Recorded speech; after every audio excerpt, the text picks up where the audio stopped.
Journal.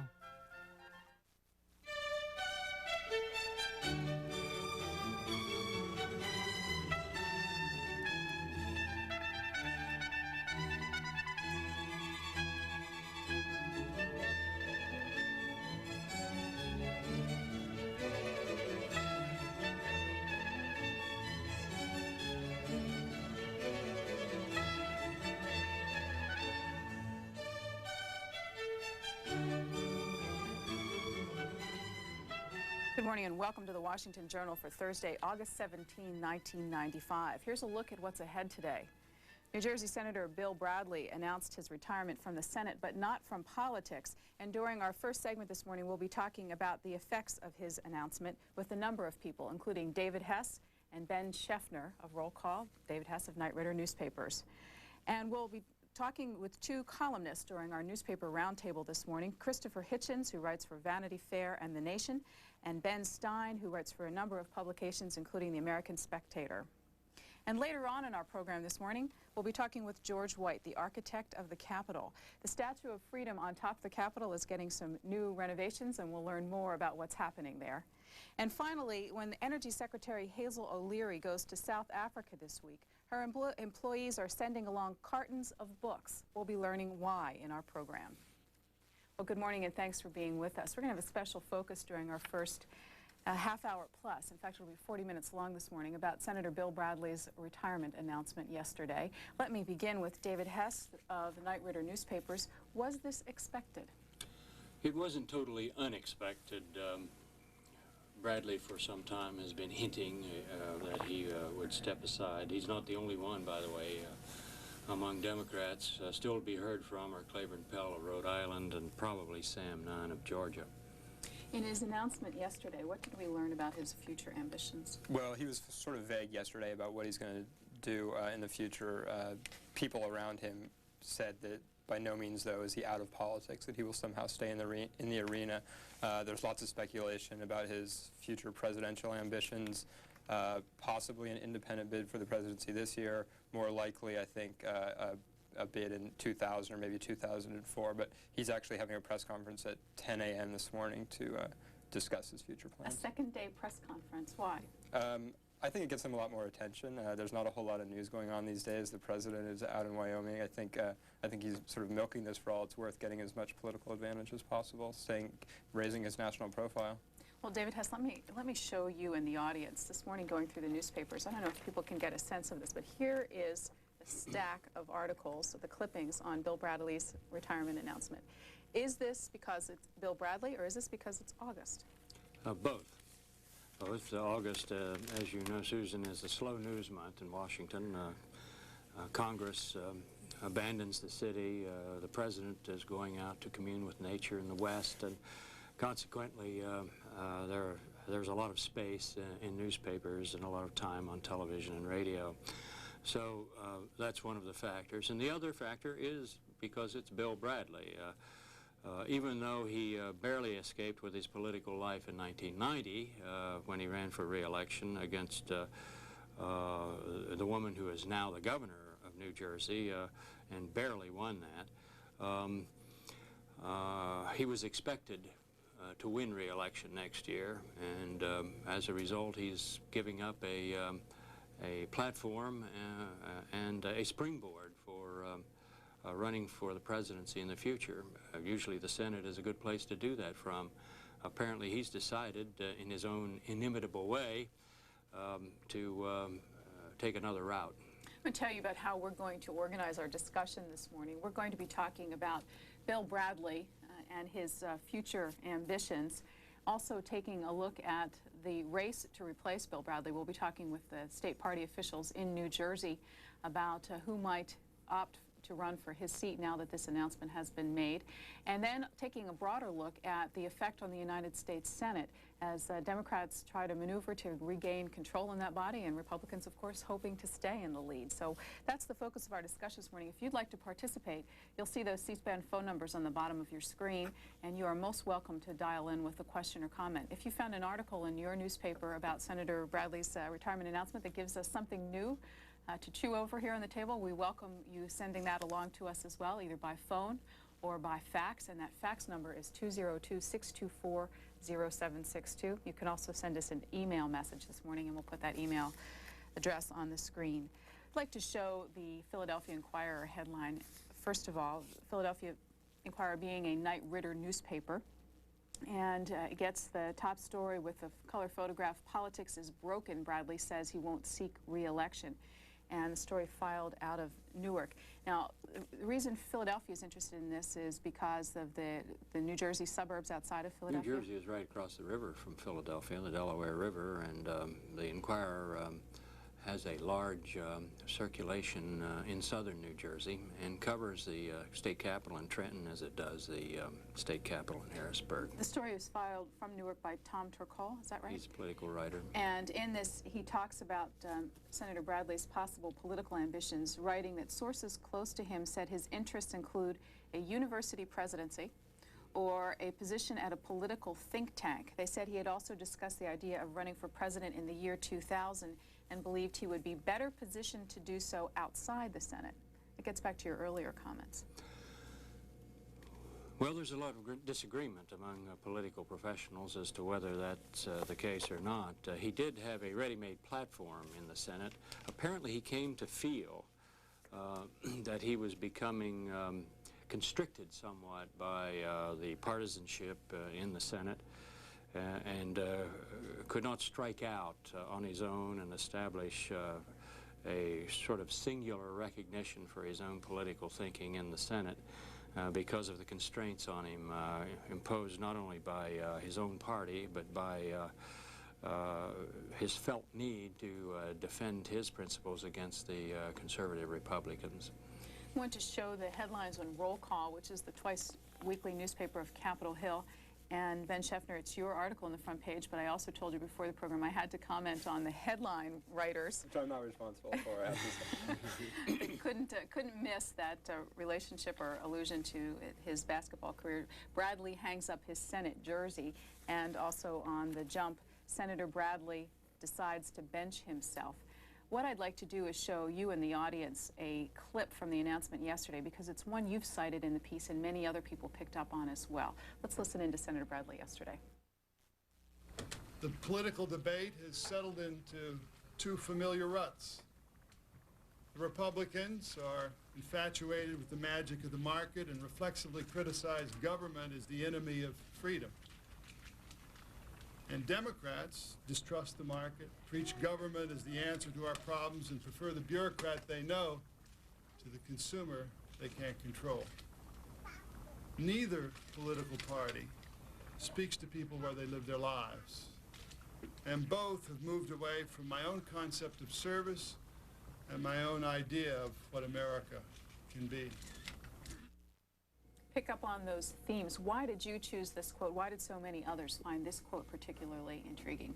Well, it's kind of interesting. It's a sort of an obvious appeal to independent voters, people who say, you know, the large percentage of the American electorate who says they don't like Democrats, they don't like Republicans, they just like sniping at each other and don't come up with real solutions. And his was a sort of very, almost a targeted appeal, it seems. And I mean, that doesn't mean his feelings are dishonest or overly calculated in any way, but I think he's expressing the feelings of a large percentage of the American populace. What does it mean for the established political parties when a senior senator says politics is broken? I think they probably should take the admonition seriously. I think there is a tendency now at political polarization, particularly as the game is played in the House and Senate now. People are getting fed up with it. They're looking for centrist candidates who are problem solvers rather than conservative and liberal rhetoricians who take great delight in stinging blows, in shooting stinging blows at each other. Let me show both of you Johnny Apple's analysis on the front page of the New York Times this morning. He sees it as a blow for Democrats not just in the obvious loss of the seat, but also zeroes in on those statements that the senator made. He writes, "It was bad news for the Democrats in a whole series of ways, not least because it reinforced the picture of a party that has lost its way, a party whose central assumptions are losing their grip on the electorate. That picture has been emerging slowly over the last decade and more rapidly during the last year or so." Yeah, I think that's entirely true, and I mean, on a whole series of levels, which he goes into, this is a blow for the party. It's a blow psychologically because one of their stars decided he couldn't take it anymore. He wanted to get out of the picture. It's also a blow on sort of a practical level of Democratic chances in the '96 elections. I mean, before this, people were talking about, well, maybe Democrats have an outside chance to take back the Senate next year. I don't think anyone seriously believes that now. Now the only question is whether Republicans can actually gain the 60 votes necessary to be able to stop filibusters, cut off debate in the Senate, and really muscle through legislation. David, has the Democratic leaders, including Senator Daschle, have made public statements about it? Have you had a chance to talk to any privately about their reactions to this? No, I haven't had the opportunity to do that. I just know what they said publicly. However, I do know that Daschle knew this was coming and feels very badly about it. But I think he also realizes that this is just the first blow that his party is going to sustain in the Senate, that none is probably going to step aside in Georgia, and that seat is quite likely to go Republican if he does. Senator Pell is also probably going to retire because of health reasons. That seat, by the way, the Democrats have an opportunity to hold on to. Let's take our first viewer question. It's from Dover, Delaware. Good morning. Good morning. The retirement of Mr. Bradley and also the suspected or anticipated retirement of some other Democratic senators, maybe congressmen, makes the Republicans feel that they're perhaps going to take even more deep control of the Senate. But there are a lot of polls that show that the public is losing faith in some of the Republican ideals, and it would appear at times that the Republicans, that is, have overplayed their hand. There may be a reversal of the electorate's opinion, just as occurred in 1948, 40 years ago, the last time the Republicans had control of the Senate and House. Does anybody anticipate that happening? I would say basically that it's entirely too early to tell what the sort of playing field is going to look like next fall when the elections roll around. You know, who's going to be up, who's going to be down, whether the public's going to be pleased with what the Republicans did since their takeover of Congress. I would say, however, that sort of at a practical, on-the-ground look at a lot of the Senate races across the country, things are not shaping up well for the Democrats. The Democrats are not getting the candidates that they would like to have recruited into these races, whereas the Republicans are. The Republicans are doing very well in raising the money necessary to wage campaigns. So sort of a nuts and bolts looks at it, I think, portends good things for Republicans next fall. Yeah, I agree with Ben that the trends are running strongly in the Republicans' favor. The fact that the Democrats are having a hard time recruiting credible candidates is also a sign that the party is losing its bearings and that people just don't want to take the risk of running under the label of the Democratic Party. One of the things we wanted to do during this segment was talk to people in the state of New Jersey, and we'll begin that discussion by talking with Tom Byrne, who is the Democratic Party chair for the state. Good morning, Mr. Byrne. Good morning. Your reaction, first of all, to Senator Bradley's announcement yesterday. Well, it's a great loss for the Democratic Party, and more importantly for the people of New Jersey and even the country. He's been a great U.S. senator, in large part because he's a real statesman. He's somebody who listens to people but isn't moved by special interests, votes how he thinks he ought to vote, and he'll be missed. Give us a sense of what's likely to happen on your side in seeking the seat. Well, first of all, reporters are going to say it makes it tougher for the Democratic Party, and I think that's true. And at the same time, I think we can win in 1996 for two reasons. Number one, we've got a good crop of young leaders who are ready to move up and who I think will be attractive to the people of New Jersey. And number two, the candidates on the Republican side, Dick Zimmer seems to be the front runner. I think people will see Dick Zimmer as a Newt Gingrich clone on the basis of his voting record. He's also somebody who favors assault weapons. And I think New Jerseyans have demonstrated they don't want to vote for have seen some early stories about the people who have been interested in that seat, including Congressman Torricelli, has got, according to reports, a fairly substantial campaign chest already amassed for the race. Do you think you will see others now that, that Senator Bradley has made his announcement?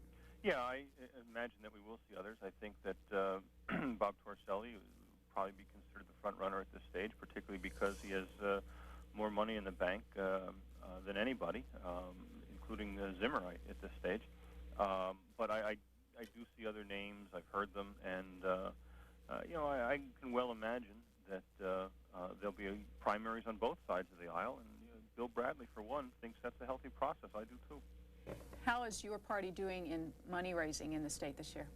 Well, certainly with the governorship in both houses of the legislature in Republican hands, it makes fundraising difficult. But I have a big dinner coming up on September 12th, and I expect that we'll do quite well at it. I've told reporters that I expected to raise between $350,000 and $400,000, and I think we'll be well north of that when all is said and done. And that's our candidates are raising money. We'll have enough money to get our message out. And at some point, you know, people may rebel against how much money the Republicans are going to raise this year in legislative races.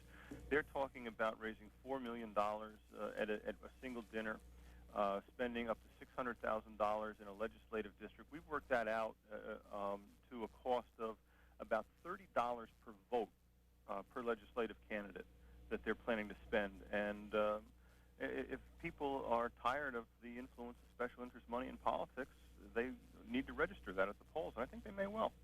Are you going to be seeking and receiving help from the national parties and from the Democratic Senatorial Committee? Sure, obviously. And what about from the White House? Absolutely. Our state party works well with the White House. We're talking to them on an ongoing basis about voter registration, about building a stronger party infrastructure in the state.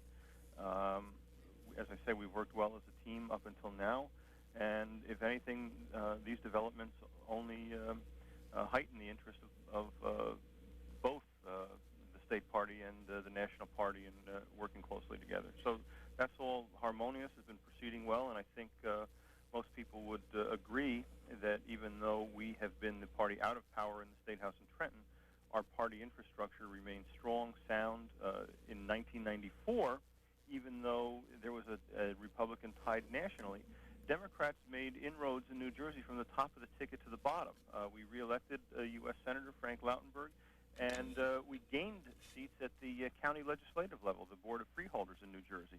And so from top to bottom, people would have to say that the Democratic Party is in pretty good health in this state, and that the governorship is the exception, and that's largely a function of the personality of Christy Whitman and Jim Florio. Before I let you go, we have David Hess, who writes about congressional politics for Knight Ridder newspapers, and Ben Scheffner at Roll Call. I'm going to ask each of them if they have a question for you. I'll start with Ben Scheffner. I would just say that Mr. Burns' take on Dick Zimmer, the most likely Republican nominee at this point, it's interesting. He certainly has a reputation down here as a moderate. He was, headed the New Jersey State Common Cause chapter in the 70s. He's pro-choice. His general reputation is of moderation, and your strategy already seems to be to portray him as some sort of extremist, talking about a Newt Gingrich clone and assault weapons. What's your assessment of his current reputation in the state, and where do you think he falls along the political spectrum? Well, I think I was talking to people in Princeton yesterday, Republicans who've known him well, who I think have become disillusioned with him over the last 5 years or so, because they've seen him turn much further to the right.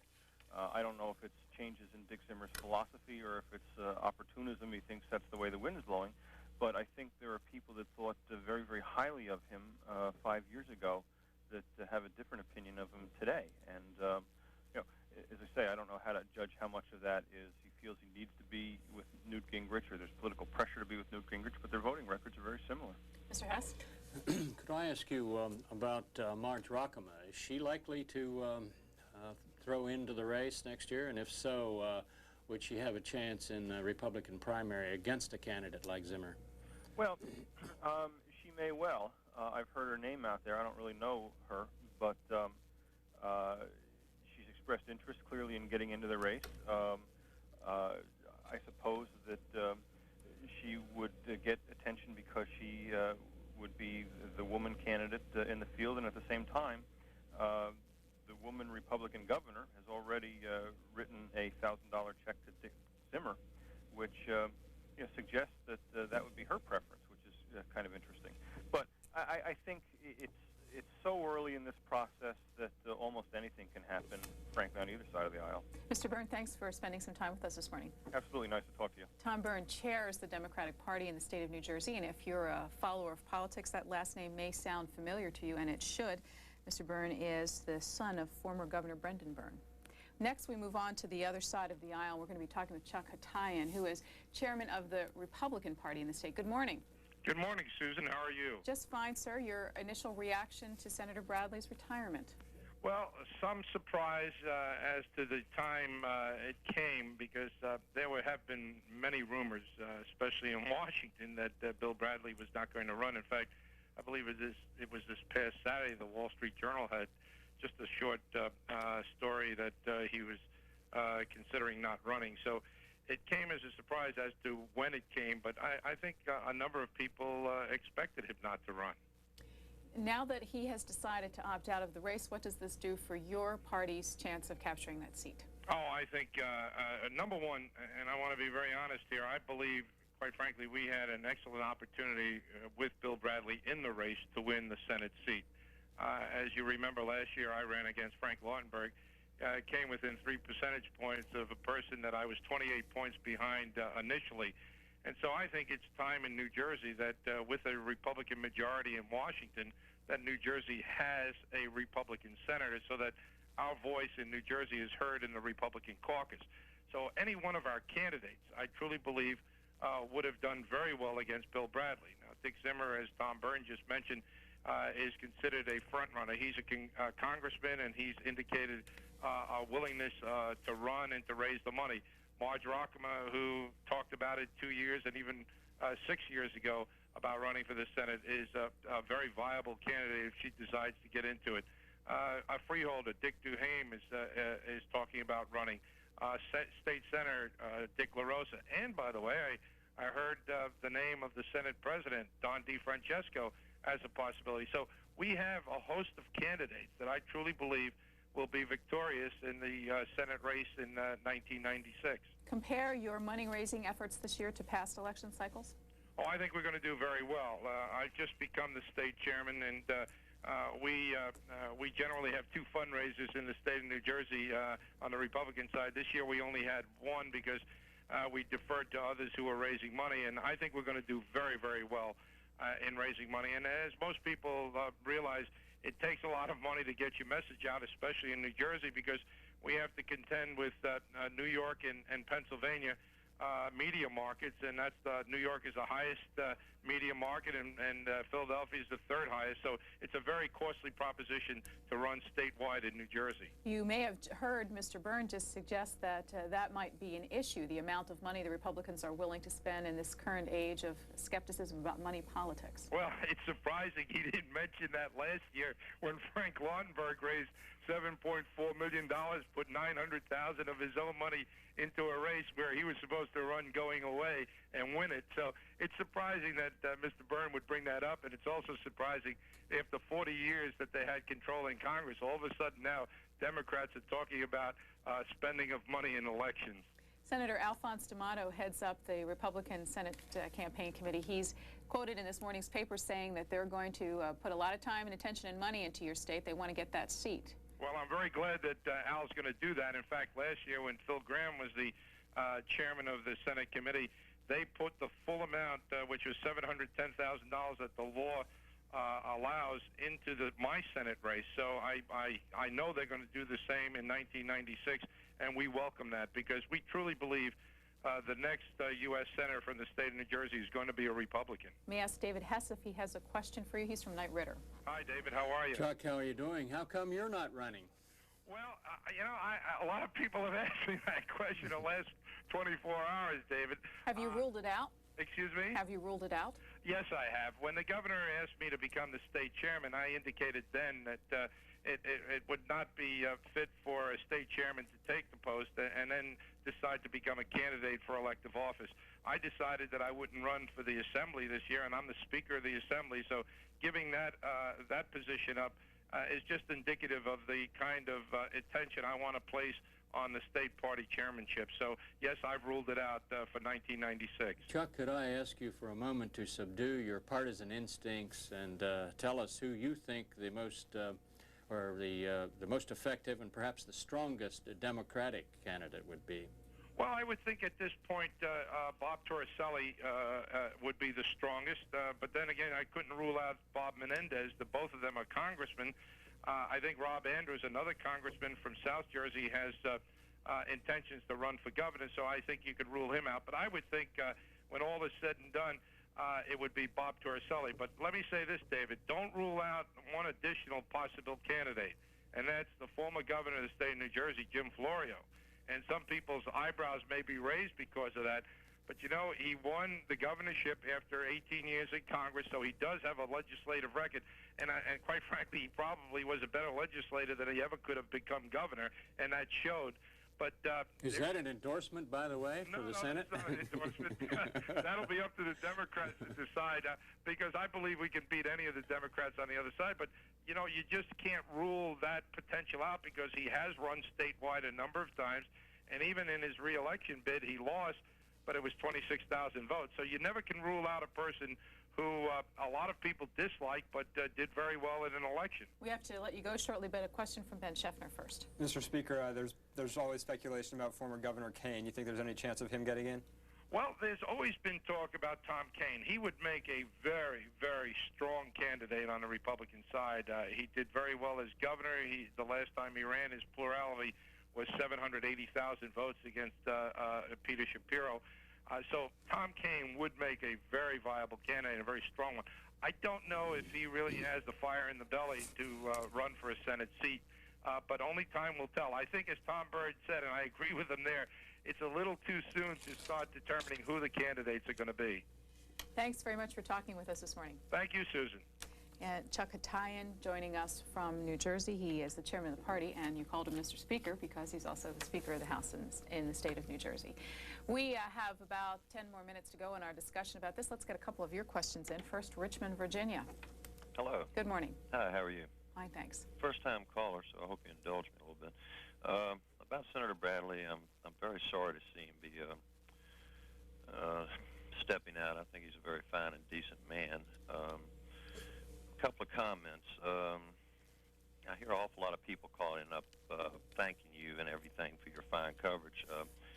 I think y'all should thank the American people once in a while. You know, C-SPAN is on basic cable everywhere in this country, and you have to pay for it whether you want to or not. So, well, I hope that most of the time you hear us say thanks for watching, because there's no television network without an audience at the other end. Right. Well, whatever. But, you know, I find it very ironic, and, you know, I don't think a lot of the people that call in truly reflect the way people are feeling, because just about everybody that I talk to seems to think that the Republicans are really going too far with a whole lot of things. And that's why I'm sorry to see Bradley step aside, because he was kind of like a light down through the middle, you know, instead of over to the far right or over to the far left. He was kind of down the middle. Would you support his interest in higher political office? I certainly would. And do you see that effective as a Democratic candidate, or there's some speculation he might try an independent bid? I think it would be better as an independent, because I think both parties now, whichever one you go to, it doesn't matter. You know, whichever train you get on, you have to carry their thoughts and beliefs all the way. You know, there's no, you know, moderating it at all. You know, so. Thanks for calling in, and appreciate your comments about us. Yeah. Yes. Are we allowed to ask them questions? Sure. Are you still there? He has gone. All right. We'll move on to Philadelphia. Good morning. Good morning. I'd just like to say I agree somewhat with Senator Bradley. I think both parties have gotten way off stream. I don't think they've given the Republicans chance enough to do anything. 8 months is not a long time after Democrats being in for 40 years. and I think the people ought to give them a little bit more time. Thanks very much. Any reaction to either of those calls so far? Well, I was going to ask the fellow from Richmond whether he thought that Warner might be knocked off in the Republican primary next year and open that seat to a Democrat in Virginia. I think it would be much more fun to actually have a race where it's Warner versus Warner in the general, which it looks like we're heading to in Virginia next year.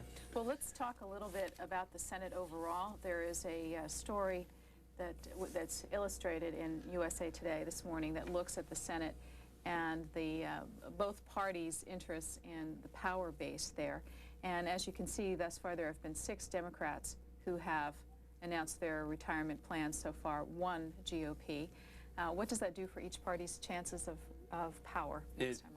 It's nothing but bad news for Democrats. They have 6 open seats, 6 seats where the incumbent has said they're not running again next year.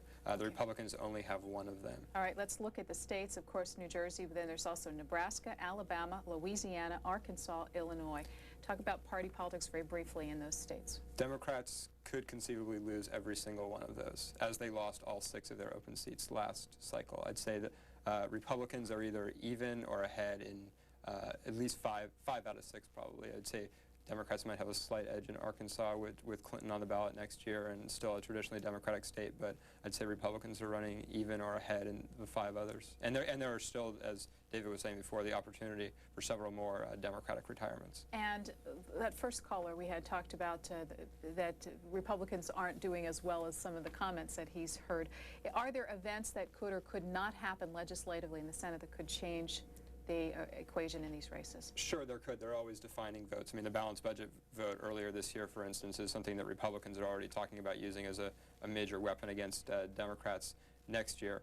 But also Senate races, statewide races, get enough attention that it's often focused on personalities and the amount of money that's raised by each of the candidates to get their message out. So it's Senate races, as opposed to races for the House of Representatives, it seems, are more influenced by the individual events of the campaign rather than large national trends. Mr. Hess, what are your thoughts on that? Well, I agree. I think that the Democrats might have a chance of holding on to the seat in Nebraska if the governor out there decides to get in, the Democratic governor of the state. Who, by the way, promised during his campaign last fall that he would not run. He actually signed a pledge during a debate, but is somewhat waffling on that. As we all know, pledges like that are quite often broken. He can probably be convinced to get in the race if the numbers indicate that he has a reasonable chance of winning. Other than that, it's very grim prospects for the Democrats. In every state, the Republican candidates will probably have going into the primary season. The Republican candidates, whoever they are, will probably have an edge. Dick Durbin is a likely Democratic nominee in Illinois and would probably make an effective candidate in that state, but he'll be facing an upstream battle. We're going to go back to New Jersey for just a minute, talking with Ed Baumeister, who is managing editor of the Trenton Times. Good morning. Good morning. First, sir, was the announcement by Senator Bradley expected? Well, this is a game we play in the news business. It had sort of dribbled out. We had a piece of it on Monday morning, the Wall Street Journal and its Washington Wire on Friday did. But I think it was a surprise, a real surprise. I got hold of his college roommate yesterday who was vacationing in Greece and been out of the country for 2 weeks. And I said, the AP just moved a bulletin saying that Bradley's not going to run. He said, nah, it's not a true story. So Rick Wright, who's the roommate, who's close to Bradley, 2 weeks ago, his knowledge was, and 2 weeks ago, this wasn't a factor. So it was something of, I think, a genuine surprise. But in the news business, we speak a different language. The fact that he hadn't raised more than $600,000 said to us, gave us permission to say that he was thinking about not running, and I think that's what we based our reporting on. When he spent $12 million in his 1990 race. Yeah, it's obscenely expensive here to run for statewide office. Let me ask you, we just talked to the 2 party chairs in the state, each saying that they have a real shot at taking the seat. Would you add your perspective to that? I suppose that's true. it's really interesting to me, I guess, as a newspaper editor, to see how we behave in times like this. We speak the metaphor of sports. Who's ahead? My congressman, Dick Zimmer, the guy who represents my district, is said to be in the lead. But when Bradley talked yesterday, he's talked in the metaphor of music. So we may be misunderstanding this whole thing. We also, I think, I've looked at a couple of the morning papers, the way we behave. Bradley's most telling words yesterday were numbered 44. It was a true bill indictment, I think, of both the Republicans and the Democrats, and I don't know if you've seen it. The Republicans infatuated with the magic of the market and criticize government. The Democrats distrust the market and like bureaucrats. It wasn't a soundbite. I think that's the essence, not only of his decision, but I think it's the essence of voter thinking right now. So to sort of go ahead and try to figure out who's ahead, who might do this, who might do that, who's viable, who's not, really misses what the customers are thinking. The customers don't like either one. They don't think in terms of parties. They don't belong to parties the way they used to. Well, let's talk about how he might use those feelings and the reflection of the mood in the electorate for the future. Well, I mean, he has announced himself to be neither Republican nor Democrat in his heart. He thinks the parties are bankrupt. Broken, I think is the way he put it, but the indictment here is that the parties are bankrupt. That claims the center. Interesting timing. He made his decision before the Perot thing on the weekend, but the angry voters, still say they want none of the above, the A and B choices at Republicans and Democrats. When the Perotites were looking for a leader. So yes. Could you see him stepping into this? Well, he's an interesting guy. I mean, he's really, really smart. But I've always gotten the impression that the sort of retail level of politics, which you have to practice to get into what we say passes for leadership, are sort of difficult for him. He's a big thinker, the Gucci Gulch tax bill, foreign policy. And maybe if he announced he's in the center yesterday. I mean, quite clearly. He said, a pox on both your houses, that neither of you is me. If he can stir himself to the kind of retail politics over the next 4 years that are required to get in a position, if not of leadership, of electability, then I think he could make something out of it. And I think clearly the only thing he wants to make out of it is the presidency. And you are assured that he wants that job? Am I assured? No. And if someone else has written that this morning, don't believe him. I don't think he... It is, in fact, in a few papers, including, I don't want to misquote him here, but there's a column this morning by Al Hunt in the Wall Street Journal that suggests that's where his eye is. Yeah, well, his eye may be there. I mean, we always want to report the future, don't we? When we really should be reporting the recent past. And the recent past yesterday with Bradley is that he says the party system is broken and I'm getting out of it. It does leave that option. I mean, the future is a speculative period. Except for the fact that he also read the Frost poem, where he talks about miles to go before he sleeps. Yeah. Well, I mean, he is genuinely interested in public policy at the highest levels. There are a lot of guys who are interested in public policy at the higher levels who have been in national politics, like Paul Tsongas, who found a way, and Tsongas' Concord Coalition, to go miles. We need to nail things down in the future, and I think that's a fault on our part. Thank you. Although I admire Al Hunt. Well, thanks very much. I appreciate your adding your thoughts and perspectives on this story this morning. You're welcome. Ed Baumeister is the managing editor of the Trenton Times. Gentlemen, about a minute for each of you and your reactions to anything you heard there. Well, I think that Bradley has probably the brains, the character, the temperament to be a good president. Obviously, he is trying to take that spidery frame of his and just embrace everybody in the middle of the political spectrum, although I'm not quite sure what the middle of the political spectrum represents anymore. It's sort of an amorphous group that is hard to compute. One of Bill Bradley's biggest problems, and I've seen him campaign, is that he's very uncomfortable in the practice of retail politics, which you have to be very good at in order to rally the troops, to turn out the vote, to get people to follow you. He's professorial, sometimes aloof and a little distant, and he's certainly not a great orator. All that said, however, he would probably make a pretty good president.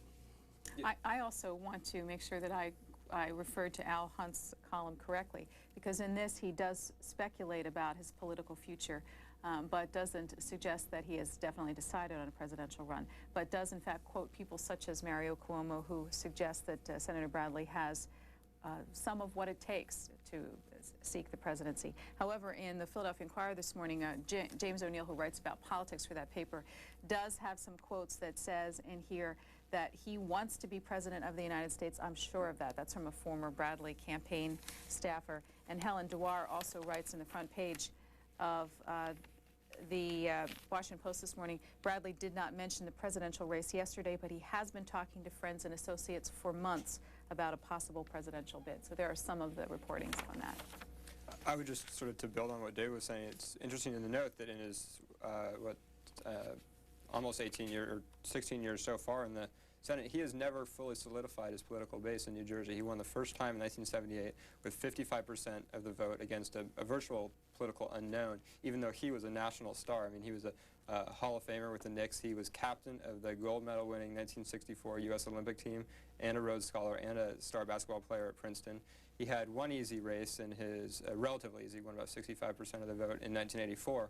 And then Christy Todd Whitman, who was just a county commissioner basically in 1990, one of the biggest stories out of that election night, even though she came up just short, was that he almost lost. So, you know, it's usually the people who go on for national political office have really solidified a political base at home and are very popular. He never really achieved that. And if the politics in this country is changing, does that, is it necessarily that analysis applies in the politics of 1996 or 2000? Well, not necessarily. I think it's interesting also to know that, you know, we were talking about whether he might pick up this Perot banner. One of the big overlooked facts of the convention this past weekend in Dallas was that the person who got the biggest standing ovation was not some centrist. It was Pat Buchanan, who was at the far, far right of the American political spectrum. It's really hard to nail down exactly what these radical centrists truly believe in. Gentlemen, thanks very much for helping us understand this political story in this August. I'm going to tell you about some of the events happening around Washington and around the country today in our Daybook segment for Thursday, August 17. Begin with that press conference that Senator Bradley will be holding in Newark, New Jersey, and he will be answering reporters' questions about that retirement announcement yesterday. And moving to events around Washington, there is a forum today sponsored by the International Center for Research on Women on the gender gap. The speakers include Madeleine Albright, U.S. Ambassador to the United Nations. You can see live coverage of this event on C-SPAN at 12:15 Eastern Time. That's 9:15 a.m. on the West Coast. And also today, the Environmental Working Group will be holding a news conference to release its report on pesticides in tap water. And the White House, of course, President Clinton is on his vacation. He will be in Jackson Hole, Wyoming for 18 days. He and the First Lady are staying at the home of West Virginia Senator Jay Rockefeller, and their daughter Chelsea is scheduled to join them tomorrow. Well, that's it for our first segment this morning, and in a couple of minutes we'll be back with our newspaper roundtable special guests, Ben Stein and Christopher Hitchens.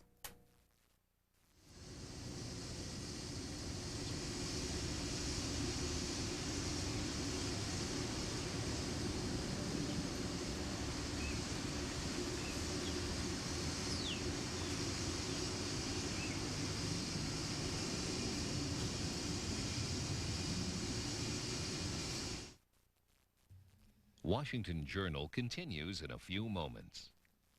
The C-SPAN school bus has begun its third nationwide tour. Today, a look back at one of our stops from last year's tour, the family-owned Emporia Gazette. The Emporia Gazette is a newspaper that was founded by my grandfather in 1895 and has been in our family ever since. My grandfather was William Allen White. And William Allen White was a small-town editor with a big voice. And he appealed to the common man because people could read him very easily. And he wrote in eloquent English, but in a very simple style that everyone could understand. And a year after he bought the paper, he wrote an editorial called "What's the Matter with Kansas?" which stated or portrayed the Republican philosophy of the times. And so the Republican Party picked that editorial up and ran it nationwide. And from then on, my grandfather became a voice across the country. And then my father became editor in 1944. And my father was a well-known writer also. He was a roving reporter for Reader's Digest, one of their first roving reporters. And he covered the Mannerheim Line in Finland. And he broadcast in 1939 a Christmas Eve program for Columbia Broadcasting System. And it was called The Last Christmas Tree. And Sherwood Anderson, the playwright, picked that up. And I have something over there that shows that, and wrote the play There Shall Be No Night from my father's broadcast. And then my father wrote 12 books, and 3 of them became movies. And one was about bringing me to this country and adopting me during the war.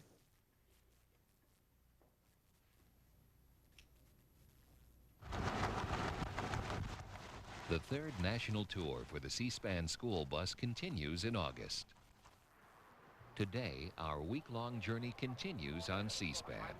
We are here, you must imagine, right in the center of the city of Berlin. And exactly there where the white van is, that's where the wall stood. Germany revisited 5 years later. It was 100 miles of wall around West Berlin only. You can't keep all of that as a memorial. We retrace our steps through a unified Germany. There's a lot of area that can be filled up with construction. We take you back to places we visited last time. There was more traffic at this corner perhaps 5 years ago than there is today. Today, a look at politics and ideologies. I think you got as much evil in the West as in the East, and as much good in the West as in the East. What's evil in the West? Well, let's call it by its goddamn name. It's capitalism, you know? The rule of the human elbow instead of the human heart. Germany Revisited, live today at 4 p.m. Eastern Time on C-SPAN. Our companion network, C-SPAN 2, welcomes over 194,000 new subscribers at Time Warner Cable of Orlando, Florida. Time Warner joins cable companies all across the country, adding C-SPAN 2 to their systems. Our companion network's public affairs programs and live coverage of the U.S. Senate can now be viewed by 39 million cable television subscribers. Washington Journal continues. Columnist Christopher Hitchens, we'll start with you. What did you find in the newspapers this morning? I saw a lot of stuff about Bill Bradley, but you've just done a lot of stuff about Bill Bradley. Did you have any thoughts about Bill Bradley's retirement? Yes, I've been used to playing this game with people for quite a while in Washington. I used to play it about Mario Cuomo too. Ask people what it is they like about him. Ask them what it is he's ever done. Ask them to remember a speech he's ever made. I mean, I'm very fascinated by the politics of reputation, by the way that people's actions are judged by their reputations instead of the other way around. And I found I couldn't call to mind anything Bradley had ever done or particularly stood for. And except that he'd been suckered by the Reaganites on Contra aid when they needed some mugs in the Senate at that time. And I remember thinking that was a test of character. But you would think that some really major political thing had happened today. So what's the source of his appeal? It has to be to do with the fact that he can play basketball, I suppose, because that at least gives name recognition. And Stein, you have papers with you. What are you reading this morning? Well, I'm reading lots of things, but this is an article about the reorganization of Fidelity Investments. If you have people watching who are contemplating their retirement, I bet a very, very large fraction of them have funds at Fidelity Management, a huge, huge mutual funds and stock brokerage company. And this is a company that's grown unbelievably big, just phenomenally big. It's privately owned. It's one of the largest privately owned companies in America, maybe in the world. And I'm fascinated by it because this company has ridden the biggest stock market boom of all time in the last several years. And yet we have on Capitol Hill this dirge about how the Securities and Exchange Commission and plaintiffs' lawyers are killing the stock market and killing securities issuance. And in fact, what we get from that dirge is a series of complaints that lead to a bill which is called tort reform, which is a wild misnomer. It's like calling abortion pregnancy reform. And these bills, some that have already passed and some that are proposed, basically strip investors of the most basic kind of protections that they've had since the 1933 and 34 Acts, basically turn the whole world of securities upside down so that it now becomes incredibly easy to steal from stock market and bond market investors, pensioners, people preparing for their retirement. And this all done in the name of helping a stock market that's booming insanely already. And I wonder when the voters are going to wake up and realize that this Republican Congress, which I voted for very enthusiastically, has completely sold itself out to the most lawless and irresponsible elements of the securities industry. You write for a number of publications. One of those is New York Magazine, and here's the August 21st, and if I can open it inside, you've chosen that theme for the column, License to Conceal, writing about the tort reform. And in this you refer to what's happening as a hallmark of what you call Stein's iron law of the legal process. What is it? That is that truth and fairness are variables, money is a constant.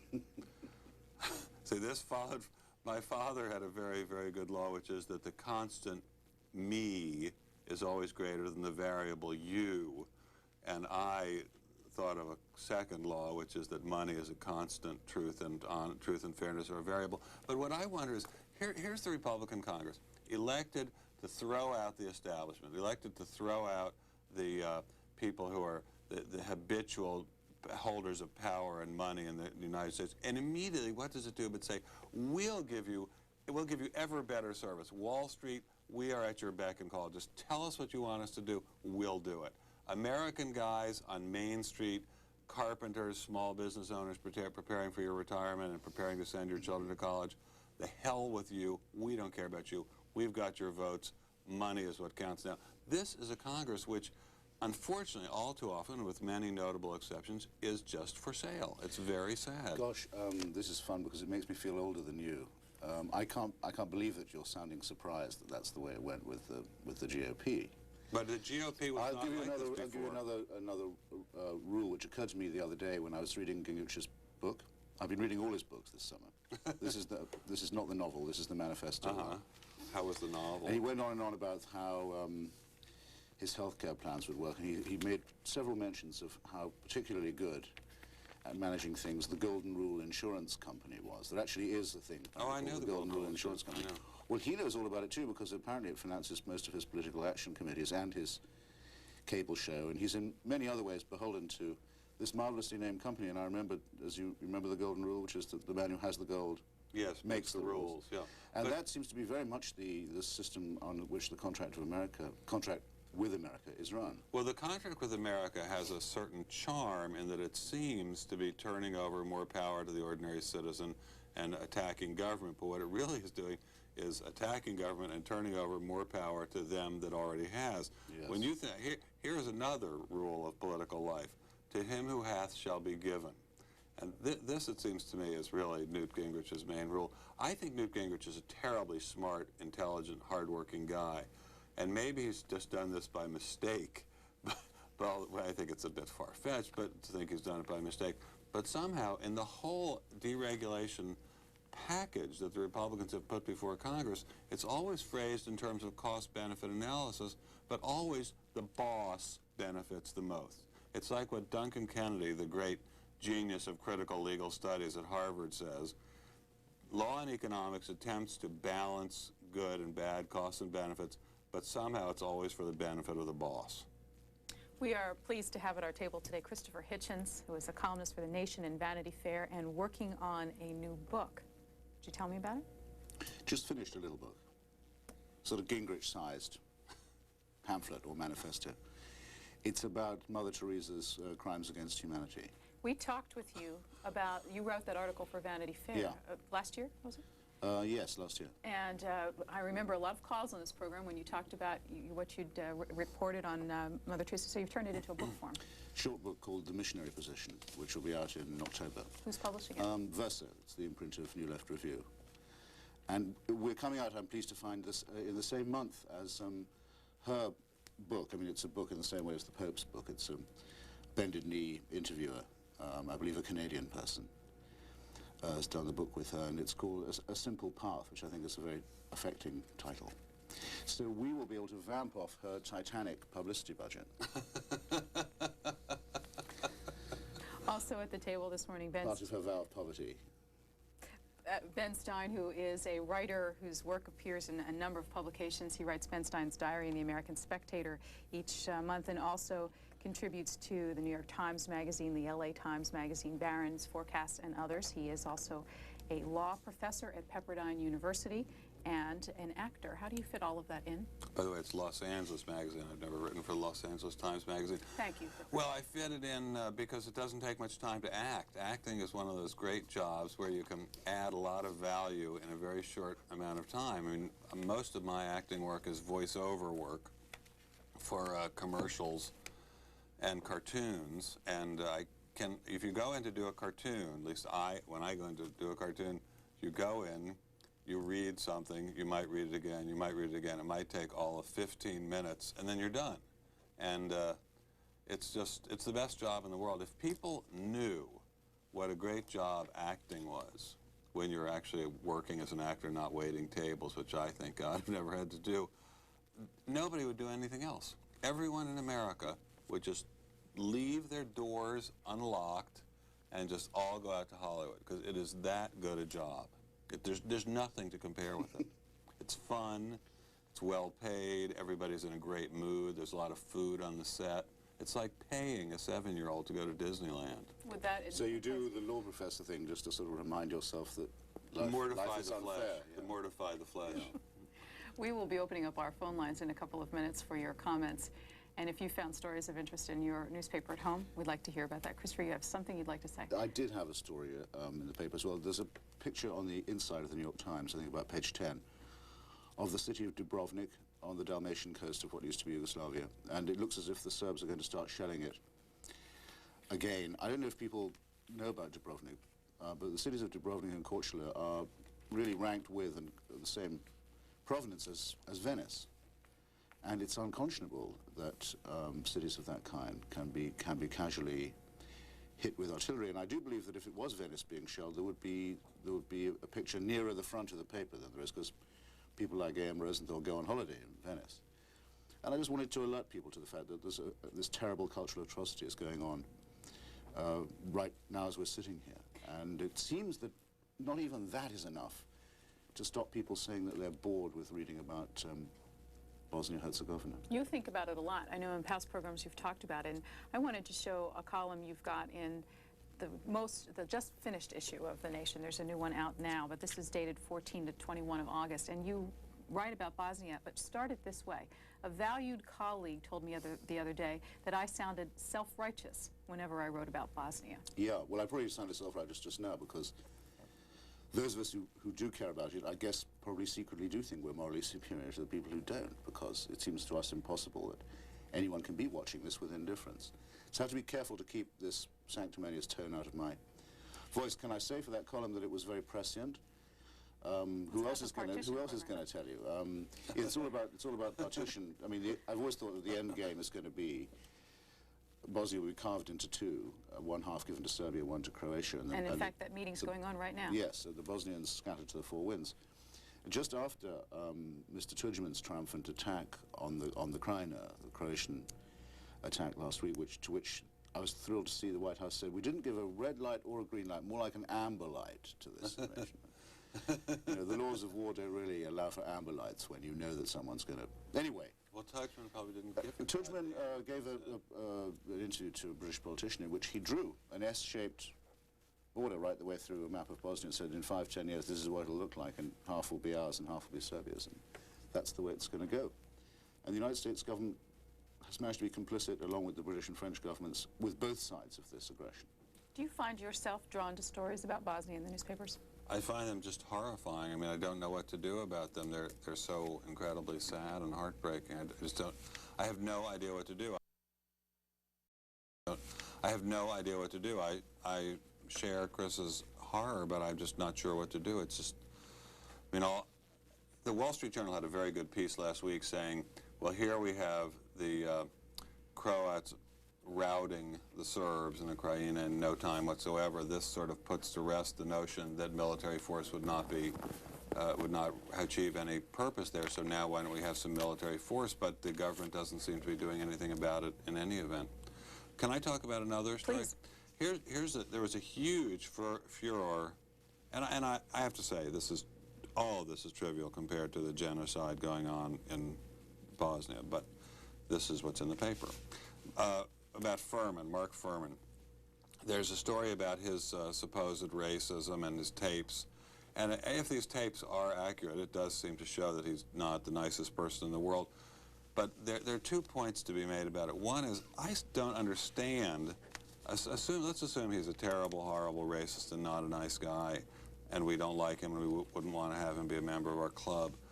But I don't understand what any of this has to do with whether O.J. Simpson is guilty or innocent. I don't understand why there was even any questioning allowed of him about whether he used racial epithets.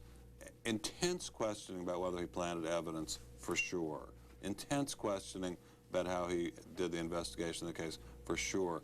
But investigating him about what his personal attitudes are about blacks or Jews or women, that seems like just something the thought police would be doing under Ingsoc in 1984. It doesn't seem like something that should be happening in a U.S. trial.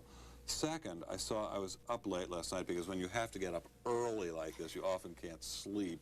And on West Coast time. Yes, and I was watching various magazine shows about Mark Furman, who has now moved to a small town in North Idaho called Sand Point, where I, coincidentally, spend a great deal of the year with my son boating and skiing. I'm a very, very bad skier, but he's a good skier. And there's just one smear after another of North Idaho as being a haven for racists and Nazis, and it's all completely untrue. It's an example of how the media has totally missed a story.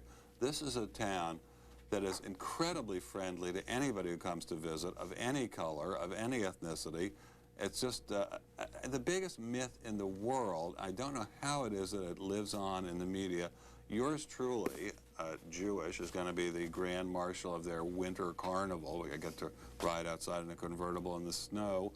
And it's just a myth. I mean, these are the nicest people in the world. I don't know why the media is doing this to North Idaho. You'll be in a convertible with your name draped on the outside and Grand Marshal across. Yes, in the snow. We might have to send cameras. I suppose the reason that the Furman stuff is interesting is because a lot of African Americans do not trust the Los Angeles Police Department. And I don't blame them. And it seems to me that the motive for bringing this up is, well, if Mr. Simpson's been wrongly arraigned or framed, there would have to be a motive, and I can't think what it would be if it wasn't going to be racial. I actually cannot see what motive the Los Angeles Police Department would possibly have to frame O.J. Simpson. They don't go after popular people. They don't go after big star athletes, for sure. Well, I was very pleased last week that for at least a little while, the spotlight shifted away from this absurd circus in Los Angeles and to Philadelphia and to the Mumia Abu-Jamal case, because there really is a case of a guy who's been railroaded. Well, I don't know. Who's been victimized by a racist police department and who was going to be killed by the state and couldn't get any action at all from the legal profession because he didn't have any money. Well, now finally something's been done about that, but if you want to talk about police comments, when he got a stay of execution last week, the head of the patrolmen's union in Philadelphia was quoted as saying, well, very bitterly he said, well, we should have taken care of this, we should have killed him when he was arrested, then we wouldn't have all this boring due process. I thought that was the most amazing remark, and it was reported quite deadpan and no one made anything of it. Well, but, and it's shocking, I couldn't agree more, but I don't know that we need to investigate the motive of the police for planning evidence when there's no evidence whatsoever that they did plan evidence. I mean, in the O.J. Simpson case, we allowed, the defense was allowed to raise all these thought police kind of questions when there was no evidence that the police had done anything illegal or unethical. Sloppy, often, but why they're allowed to question about a racial motive when there was no crime for which there was a motive is a good question. We're going to go to calls in just a couple of minutes, but I'm going to move to personal topics with each of you. Christopher Hitchens, yours comes in the form of a fax from a viewer, a gentleman who's watching us in Plymouth, Minnesota, who says, please ask Christopher Hitchens to comment on the life and death of Mickey Mantle. Though Mr. Hitchens never, no doubt, traded a Boy Scout knife for a Mickey Mantle trading card, he notoriously shares with the late Mr. Mantle some of the proclivities that brought about Mr. Mantle's early demise. Now, we'll get your thoughts on that. But he goes on to write, if Mr. Hitchens leaves the world too soon, who will be left to comment on such issues as the racial partitioning in the South, should be partitioning in the South, the failure of Western foreign policy, or the character of our elected leaders? He does sign this respectfully. I was going to say, the letter does get better as it goes along.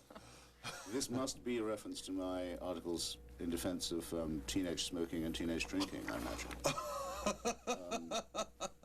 Which actually are the articles, it's amazing what people pick up on, what they don't, you know. Probably I've got the biggest response to anything I've ever done.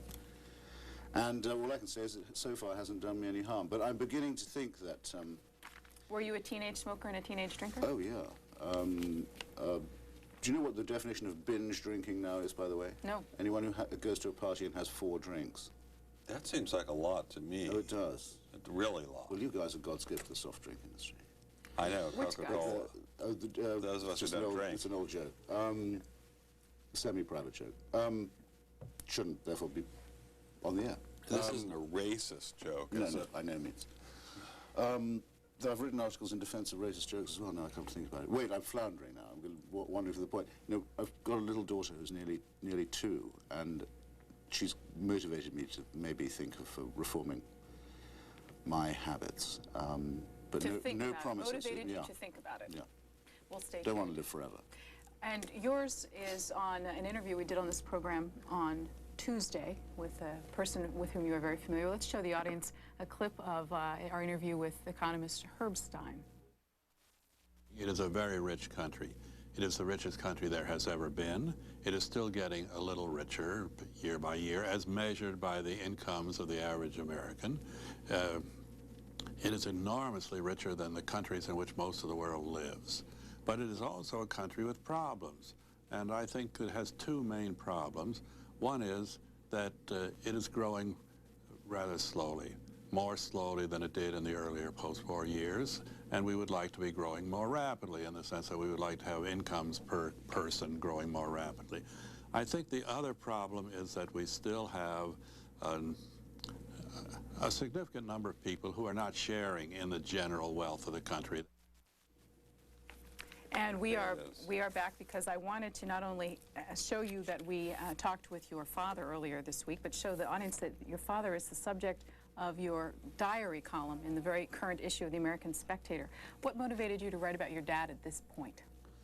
Well, actually, I write about people in my family a lot, and I'm glad you asked that question, because there's I look at the newspaper and there are all these stories. Some are very interesting, some are not, and I think what really matters in people's lives has nothing to do with what's in the newspaper. What really matters is Christopher's feelings for his 2-year-old daughter, my feelings for my 8-year-old son, my feelings of being very, very lucky to have had the parents that I had and the sister that I have, and my feelings that just in general, my day-to-day quotidian existence is blessed by, as I say, having a father and mother who can do and have done so much for me. My father's father was an assembly line worker, I think a mechanic or a tool maker at the Ford Motor Company, and also worked at a tire company and did other jobs and was unemployed a large part of the Depression. My father is a very famous economist and extremely smart and well-connected guy who has been extremely helpful to me at every stage of my life. I often think to myself, it's amazing how my father did as well as he did without a father to help him. I hope I will be in a position to help my son. And the relation of fathers and sons is incredibly important. And I I think of this in a social context as well, which is, think all these poor African American and other non-white and poor white children whose fathers can't do anything for them. What an incredible disadvantage they're under. Families who set examples, provide secure environments, provide money for school, provide job connections. This is an astounding advantage that the poor, and especially the non-white, don't have. I think instead of saying sink or swim, the Newt Gingriches of this world might take account of how blessed they and we have been. Let me just read you a sentence or two from this. Mr. Stein writes about his father.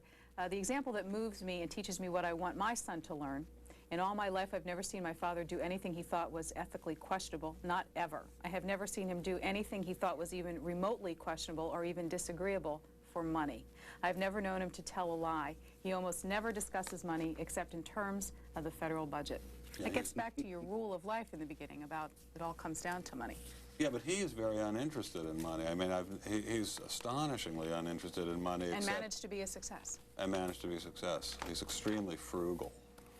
Let's take our first viewer question for you. Both, it's from Roanoke. Good morning. Hello, glad to see y'all. You know, your comment earlier, Mr. Stein, about the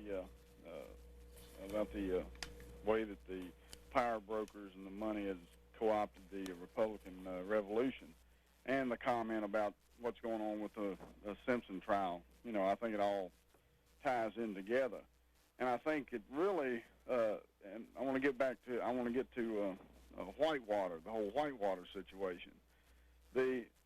You reporters and this whole media culture that has been co-opted itself, and it, you know, the whole situation with the information is not being investigated and it's all just rolling off the thing. You people have a whole lot to answer for this whole mess. Even if we put, please don't cut me off. Even if you people, even you know, if you people report the situation. I mean, if you've got good reporters who will report it, they're being co-opted. And a good example of this, a good example to show you how blatant it is that they can appoint somebody like Robert Fisk to be the special prosecutor in the Whitewater situation and the Vince Foster thing, when his law firm was the one who sold the land to begin with. Okay, thank you. I do have to let you go because we have a lot of busyness on the lines, but I think we understand your point there. You feel like reporters are co-opted in their coverage? No, I don't. I mean, not on this anyway. I think in general, yes, my profession, our profession in Washington is far too much part of the official story, yeah. I mean, guided as it is by sort of ideology of pseudo-objectivity, always in favor of what it considers to be the appropriate bipartisan consensus. Sure, I mean, the whole mentality of the reporting community in Washington, I think, is in the service of power. But I think in the case of Whitewater, the press hasn't been able to do very much more than follow the congressional hearings. So it isn't, in this case, the profession's fault. Some papers, The Nation during the election campaign, and the American Spectator in its current issue, I never thought I'd end up recommending the American Spectator to anybody, but have raised, and The Nation is the only other paper to have done it, the very serious question of Mena Air Force Base in Arkansas, which was probably being used, even as Senator Bradley was praising this policy of the statesman like Ronald Reagan, was almost certainly being used to take guns down to Nicaragua illegally to murder Nicaraguans and to bring hard drugs back in as part of the deal to have people killed in America. And with the knowledge of a governor who, whether he kept on the right side of the law or not, was obviously running a pretty banana republic type mini-state down in Arkansas. And I think that's what has come out of the Whitewater hearings, is he may have just kept on the windy side of the law, but it was obviously a state that was run by favoritism, cronyism, clientelism of all sorts, and he brought these people to Washington with him and inflicted them on us. Take a look at Webster Hubbell, just one look, and say what you'd think of someone who said, I trust this man, I want him for my lawyer and counselor. I mean, it's beyond description. It's an insult to humanity. I'm going to take a call and come back to you. Arroyo Grande, California. Good morning. Good morning. I just wanted to commend the panel this morning on being fair and like wide awake, because I've loved the show. many times I hear people, why are you up so early? And it's basically because this is a great show and great program and giving both sides. Well, thanks. When you say we're wide awake, does it mean sometimes people don't seem to be? Well, yeah. Well, in my opinion, humble as it may be. But it's just astonishing, like, the gullibility that I find in people thinking, oh, yes, we're cleaning up. I kind of have to go with Bradley's point of view, albeit whatever his own reasons are. But both parties are the same, and they've been doing this for years now, and they complement each other in the destruction of America because they keep playing the bullshit games, and nothing gets done. Thanks for your call. Ben Stein, let me add something before you answer, because you got a fax already on your earlier comments on the two-party system that we'll throw into the mix. It's written by Maggie Simone, and I believe that name's a familiar one to me, that she might be involved in the United We Stand organization, because she's got a 603, which is a New Hampshire area code. And she writes, Mr. Stein, thank God you've awakened to the disastrous two-party system. You are ready to join us in the United We Stand and make Republicans change or go on for a third party. Well, I appreciate her interest, but I'm not interested in a third party, I guess. But I am fascinated by this idea that both parties are the same. It's true. Both parties are interested in money. Both parties are easily co-opted by money. Everybody's co-opted by money. I'm fascinated by the fact that there have been several books written about Michael Milken in the last few years, one of which was by me and was very critical. A couple were very, very praising. At least one of those was written by a person who had received millions of dollars as an expert witness and consultant for Drexel-controlled companies, and none of the reviews of the book that I've seen have even mentioned that.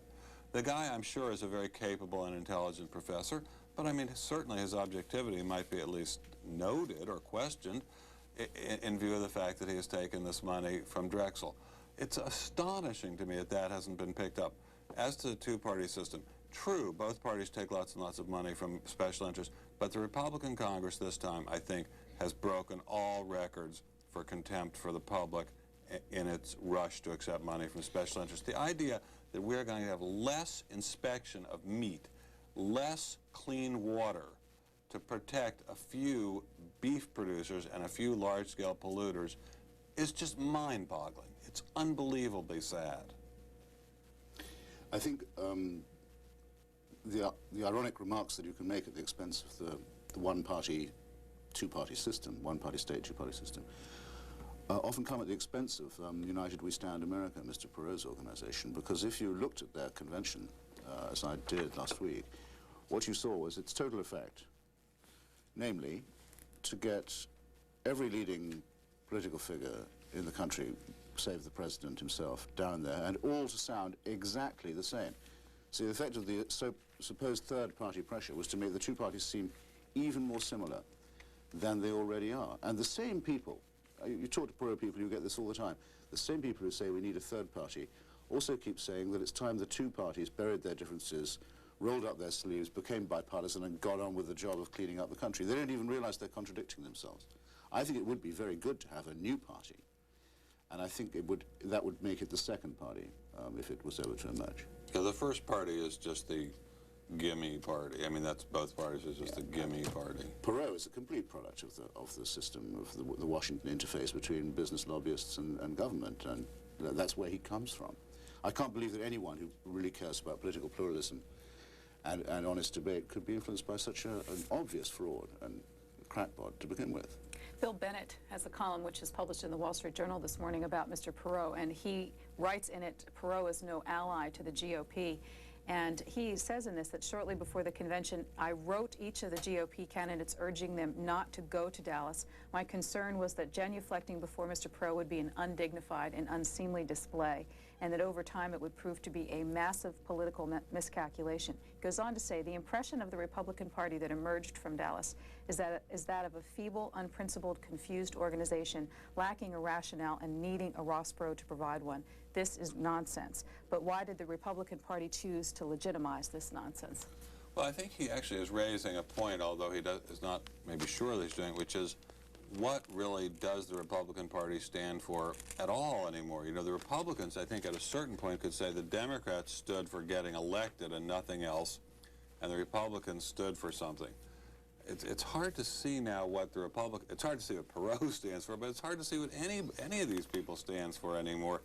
It's just, you know, in a society in which money is the god, we're obviously going to have parties which worship the god. I mean, we have an established church in America, the Church of the Worship of Money, and both parties are extremely firm believers in that church. You notice who they did finally applaud, those Perot delegates of the fashion parade, the cattle call of speakers. It was Pat Buchanan. That's the one who got them really to put their hands together, make the rafters ring, and applaud. Now, Pat Buchanan is the perfect Washingtonian. He's the complete insider. He's really. He's a member of the Nixon gang, for example. He was a member of the Oliver North gang. He's been, I think, in government service of one kind or another for a greater part of his life. Absolutely an establishment type, despite, you know, a lot of conservative rhetoric. If people think that's populism, they are simply fooling themselves. Well, first, let me just... That's absolutely the mixture as before. Nixon was not a gang. It was a group of extremely hardworking, devoted civil servants, a very tiny percentage of whom were, by a very strict standard, never applied before or since, prosecuted. But to call them a gang is really outrageous. Listen to the tapes of that man talking to his associates in the Oval Office, and you are listening to a wiretap of a mob boss. Christopher, I have listened to, I suspect, a great many more than you have, since it was part of my job to listen to them and to write about them when I was a speechwriter for President Nixon. This was a guy who used rough language. Whether it was rougher than Harry Truman's language, I very much doubt. The gifts that he gave this country while being crucified by hostile media, the gifts of a generation of peace, are really unique. And to describe him as a gang leader and comparable in any way with Ollie North is just wildly. I agree with Oliver Wendell Holmes, who says that innocent people do not accept pardons or ask for them. Let me get a call in. Well, he's wrong. You're wrong. Wouldn't you accept a pardon if you were... Not if I was innocent, certainly if you'd been innocent sent, people do not take pardons. If you or solicit them as part of the price of their resignation. He should have either stood trial... No. Or... No, he was the victim of a lynch mob. You don't stand trial. What lynch mob? The lynch mob of the media and the Democratic Congress. He was caught red-handed. No, he was caught red-handed doing the kind of thing. Straight to the joint. He was caught red-handed doing the kinds of things that presidents do all the time, that, for instance, Clinton has now been found to have done. Nobody is even thinking of impeaching him or sending him to jail. His accomplishments, measured against his demerits, present a stellar record of achievement. Let me get some calls in because we're a bit behind. Orlando, Florida, good morning. Good morning. Yes, I would like to know, do your panelists there think that Bill Bradley's New Jersey Senate seat might be fertile ground for maybe a libertarian or third party or even a United We Stand candidate because the registration of voters in New Jersey in 1990, 47% of them were other. 32% were Democrats and 21% Republicans. And with so many more people registering in other and independent, this might be a chance for an independent candidate to take over that seat. Okay, thanks. I'm going to take one more call and then come back to the table. Hemet, California. Good morning. If I might have, this is my first call in over 2 years, and might I have something of a chance for feedback instead of cutting off instantly? Well, even if you don't call very often, we have a lot of people, so you're going to have to but I've been make it quick for us, please. Both your panelists are great panelists. I seldom agree with Mr. Hitchens, but he hit the O.J. Simpson case right on the head. Most of the reporters in the country just take whatever one side or the other puts out, wherever their bias seems to be, and don't really use their heads. The Furman tapes are to the defense, as were the 911 tapes to the offense. The offense was trying to use their tapes to show the motive for the crime. The defense is trying to use these tapes to show the motive for what they call the conspiracy, the police frame-up case. And absent some motive, they don't really, first of all, they don't have a burden of proof. They only have the burden to establish that it could have happened, and it's a reasonable doubt. And reporters seem to miss that completely. And what the victims think is really, it's tragic for them, but the goal of our system is to make sure that the right person is punished, not the wrong person.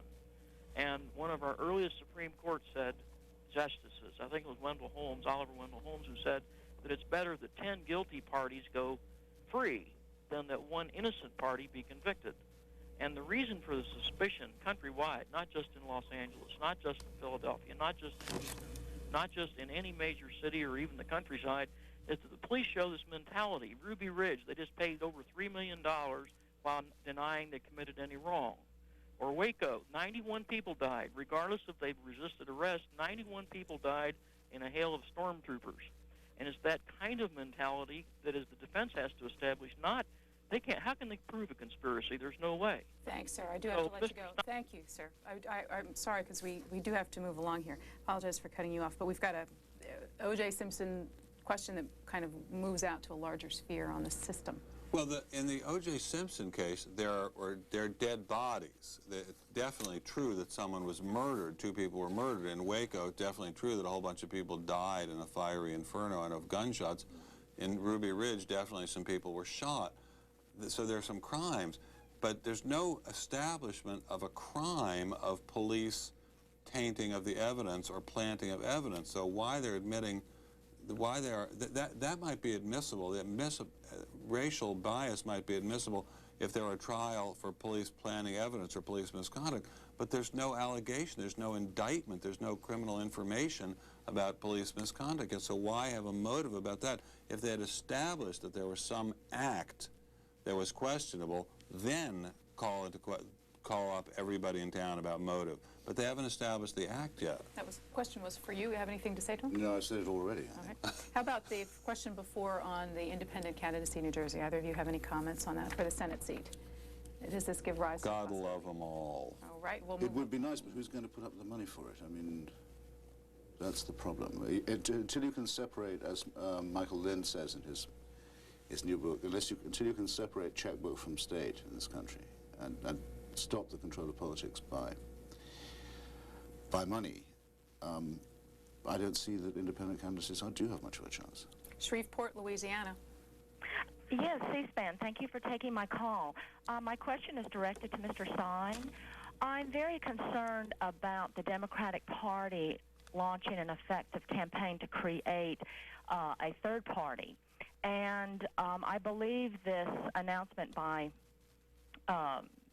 Bill Bradley is kind of a beginning of that, in that the Liberal Democrats know that they cannot win in a two-party election because there are going to be too many people that will, if for no other reason, vote Republican simply because they've had enough of the Democrats, Liberal Democrats, and therefore they can only win by default. And I would like to know what the Republicans, if you have any idea, plan on doing to reduce or cut off this very, very aggressive attempt by the Democrats, I think, to build up this third party, which will effectively split the Republican vote again, like it did in the '92 campaign, putting Bill Clinton in office. Thank you. Well, I mean, all the Republicans just went down to Dallas to Perot's convention to try to, I think, talk them into voting Republican and not have a Perot party. But I don't think the Republicans can do a thing about it. If there's going to be a new Democratic Party more liberal than the one that's presently in office, that's not going to hurt the Republicans. I mean, the Republicans must be kneeling and praying, hoping that Jesse Jackson will run. Both of you write a lot, and as columnists get to choose the subject matter for your columns. How much do party politics or presidential politics interest either of you at this point? Ben Stein? Extremely little. What kinds of subjects tend to interest you? Well, financial fraud is my main subject. I write about financial fraud for a lot of magazines. I'm very interested in the fact that people... Party politics is the next best thing, surely. No, party politics yields very small sums compared with financial fraud. Financial fraud in which managers of corporations, investment bankers, loot the stockholders. It's fascinating to me. It's a crime that yields billions each year to wrongdoers, and hardly any notice is paid to it. It is so easy to be a financial fraud criminal if you lack ethics, and there's almost no sanction for it. It's amazing to me that this is going on. Christopher Hitchens, party politics interest you very much? Well, there's hardly any point in living in Washington if they bore you completely. I have contempt for it, and I have contempt for the way in which it's covered, certainly. People saying, what pick do you think we should make? And, would so-and-so, why not Malcolm Forbes or someone else make an independent run. And I did go out to California earlier in the year and make a documentary about Governor Wilson, who I have thought of for some time as a long shot for the Republican nomination, and an interesting guy, more interesting than he looks. But it's pretty slim pickings, so to speak, intellectually. I mean, they don't give you very much to talk about. And it's all within a very, very small compass of ideas. I have a question for both of you, again, by fax. This is a gentleman from Rochelle Park, New Jersey. You're inspiring all kinds of interesting comments this morning. This is a poem written and described as a bit of doggerel on the British journalist, for your comment. Oh. You cannot hope to bribe or twist, thank God, the British journalist, but seeing what the man will do unbribed, there's no occasion to. That's a Humbert Wolf quote. Yes. He writes, or do you, sir, now consider yourself an American journalist and sort of beyond all that? Well, it's true. That's a famous rhyme about Fleet Street and the famous corruption of the British press. And its wonderful lack of objectivity, too, the way that all papers in Britain are sort of straight-out political, run by rich men to make propaganda, and for that reason quite often a lot more fun to read than the American press, which feels it's got a duty to uphold the consensus and so forth, and be fair to all sides, very tediously. Ever since I've lived in the United States, I've been working for American outlets, and so yes, I suppose, even though I may not yet sound like it, I suppose I have made the transition. But I still don't use the word bipartisan as a term of praise, which is a qualification for entry into the real core of the profession. Ben Stein, this is for you from Mayport, Florida, and it's about your book, published in 1992, A License to Steal. The writer asked, looking for some prognostication, where do you see Wall Street heading in the latter part of the 1990s? I feel another October 95. I feel come October 95 we'll experience another crash, sending the Dow downwards to the tune of roughly 1,200 points. After that, I predict Wall Street will start to fizzle even more due to a lack of true corporate earnings growth and true increases in unit productivity. I'm not going to predict the move in the stock market at all. I hope it goes up. Most of my retirement is in the stock market, but I do think corporate earnings are real and are growing. I don't think that's a fake. I mean, the stock market is very, very healthy at this point. Let's hope it continues. Nashville, Tennessee. Good morning. Good morning. Thank you very much for taking my call. Sure. I usually don't agree with Christopher, but this morning I do agree with him on his comments about Arkansas. And my question is very simple. Christopher, why do you suppose that no one has, from the Senate or from the Congress, has included in their investigation Patsy Thomason, Betsy Wright, Mark Middleton, members of the Joe Purvis law firm, members of the Stevenson Security House, and others? And by the way, I will be sending you a fax. If you want to respond to me, you can. I'll send it to Vanity Fair. Thank you all for your answer. Well, the names you mentioned, I'm not a professional follower of this thing, but it seemed to me, I had the impression that they had been involved in the investigation. I thought you were going to ask me why the investigation has not brought up this question I mentioned before, which only The Nation and the American Spectator have printed decent articles on, which is namely the use of Mena Airport in Arkansas for the export of illegal weapons and the import of illegal narcotics. And had you asked that question, which I sort of wish you had, my answer would be that it's because of mutual assured destruction. I mean, no Republican wants to bring up the unfinished business of the Iran-Contra scandal, and nor does any Democrat. And the Congress in general has an interest in making the public believe what it now does wrongly believe, that was all fully investigated. We took care of all that, we aired all that out, and we laid it to rest. That wasn't true at the time. It's even less true now. I think and hope that there will be a proper investigation of that. And I think if you look for the motive for this rather odd behavior by the White House, who seem to mind a great deal about something that they keep saying is completely insignificant, that's usually a sign of an uneasy conscience, I find, intuition. It could very well be that it's at Mena Airport that one finds the motive for this evasive conduct. Well, what I find amazing about the press is that they're constantly saying, what's Whitewater about? Nobody's ever told us what Whitewater is about. Whitewater is about obstruction of justice, looting a federally insured S&L, violation of various commodity futures trading commission rules, violation of income tax rules, And also very serious questions about whether a top White House official was killed. So, I mean, what's it about? It's about extremely major felonies, some of which have been pretty clearly established already.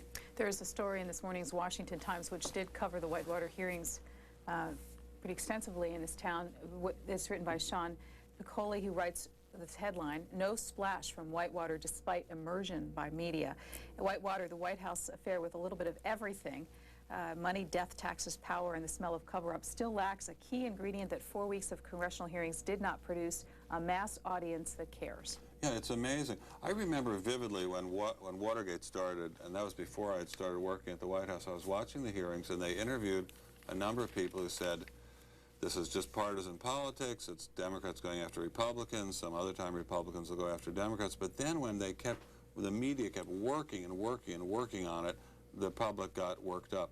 The media is just not working and working and working on this. I mean, essentially, except for the Spectator and a few other papers on the editorial page of the Wall Street Journal, the media is engaged in the cover-up. I mean, in the Nixon White House, there's no doubt about it. There was a cover-up, and bad, illegal things happened in regard to the cover-up, but the press wasn't part of the cover-up.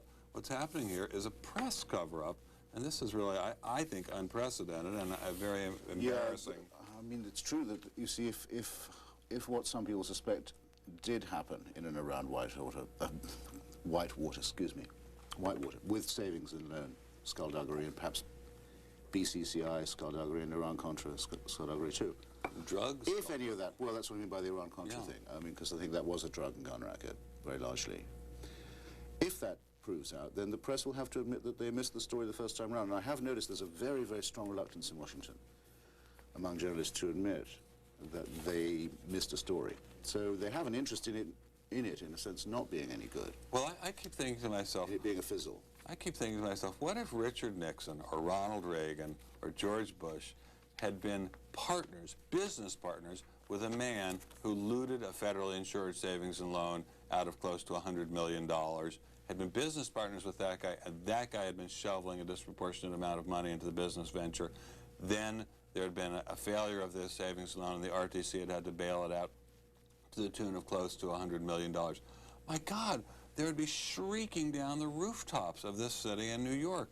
And the media is largely silent about this. Unfortunately, the whole political culture conditions us to think of fraud as some poor woman on AFDC getting an extra couple of dollars that aren't due to her.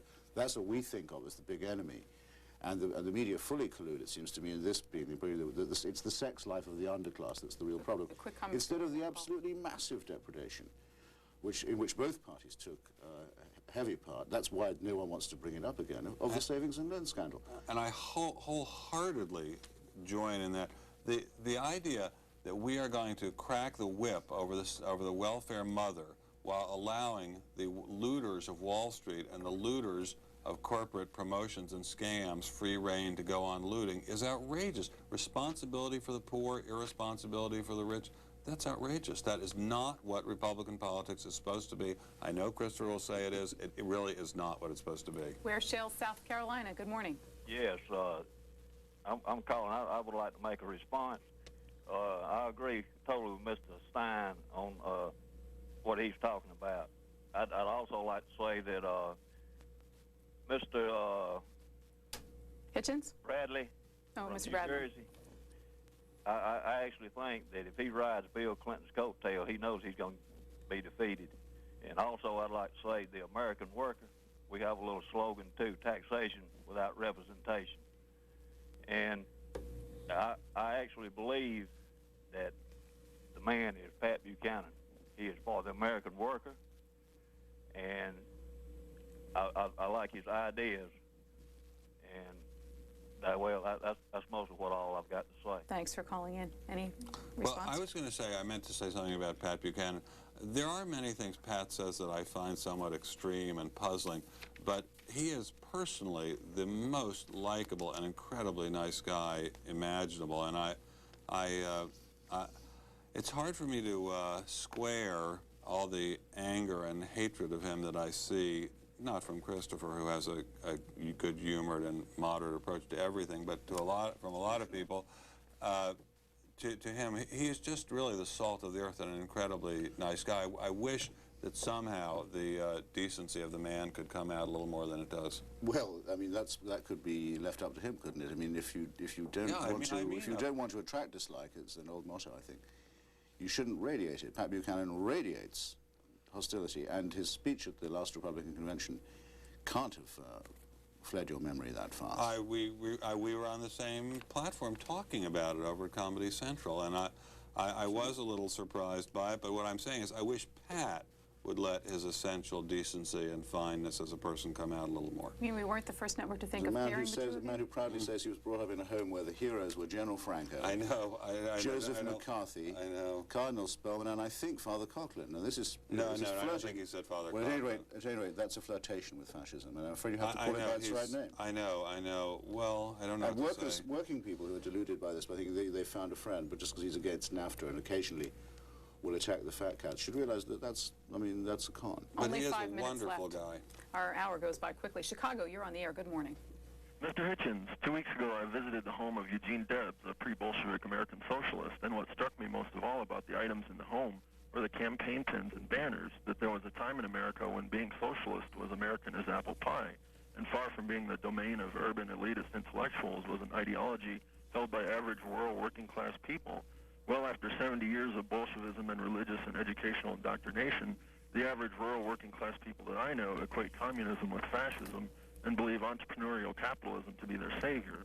As Marxists looking at the global decline in wages and standards of living, we know this to be hogwash, but we also know it to be the natural course of capitalism, not a Zionist or Masonic conspiracy, which unfortunately many of our less informed working class brethren seem to be buying into.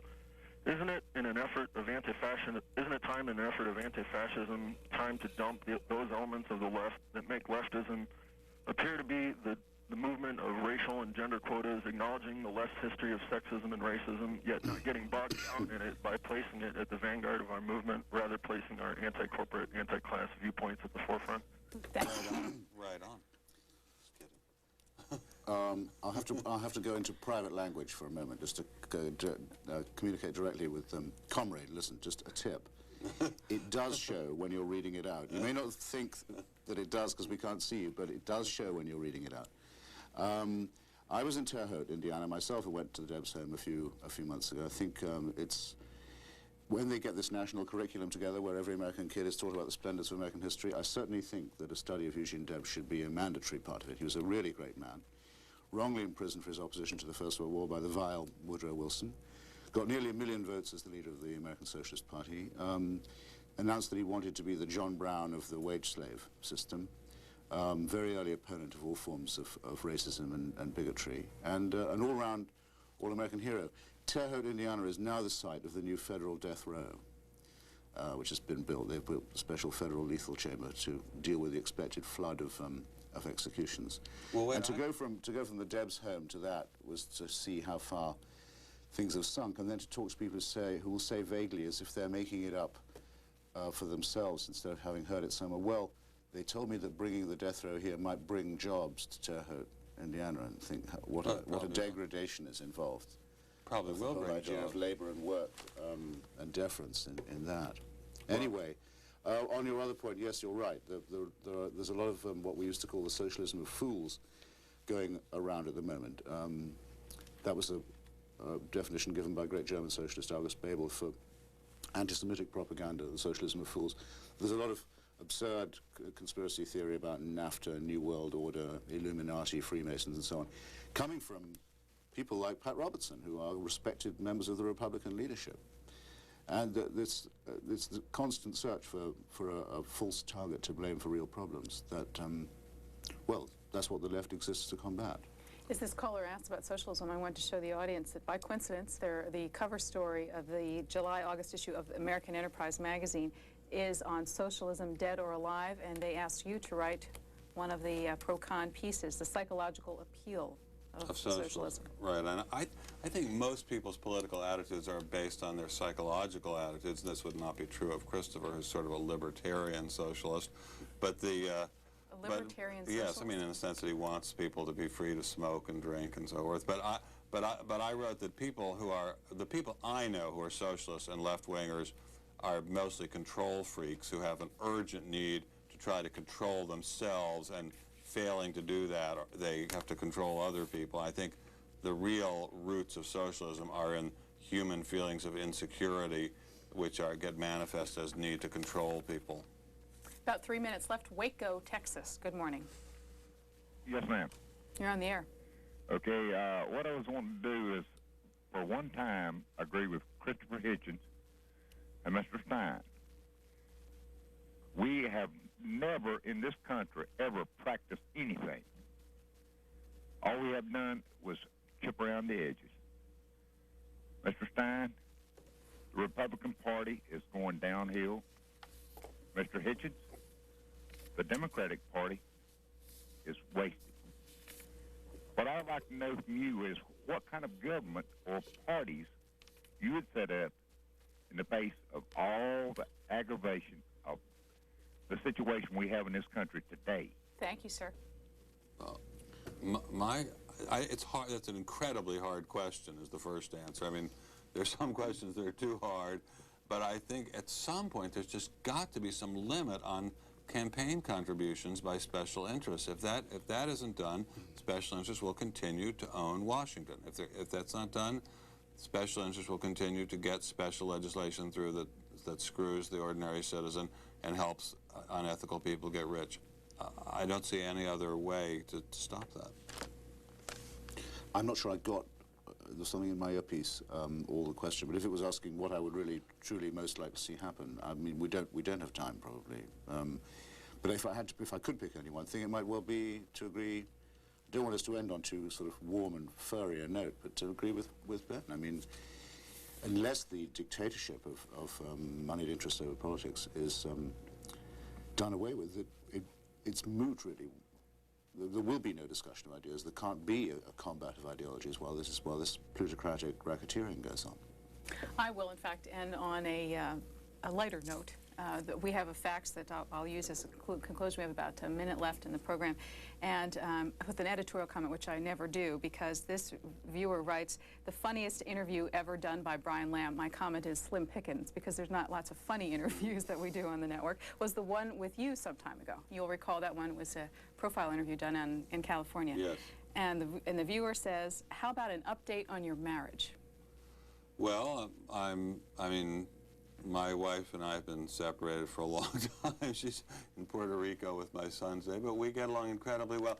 We don't live in the same house, and I must say, I recommend to people that if they really want to have a long-lasting marriage, don't live in the same house with their wife, at least after they've reached middle age, live nearby, and we get along incredibly, unbelievably well. I don't know any two people in the world who get along better than my wife and I do, and I think it's from not living in the same house. We each have our dog that we sleep with. My wife has two dogs she sleeps with. I have one big dog I sleep with. And we have our son, and our son is with us, the three of us, a great deal of his waking hours, and especially since I don't work at a normal job. And she's a saint. She's a living, breathing saint. Any thoughts on, how about the rule of not living together? You're asking me to compete against children and animals now. All right, well, that is my uncle. And saints. Well, on saints I have got something to say, and I said it at the beginning.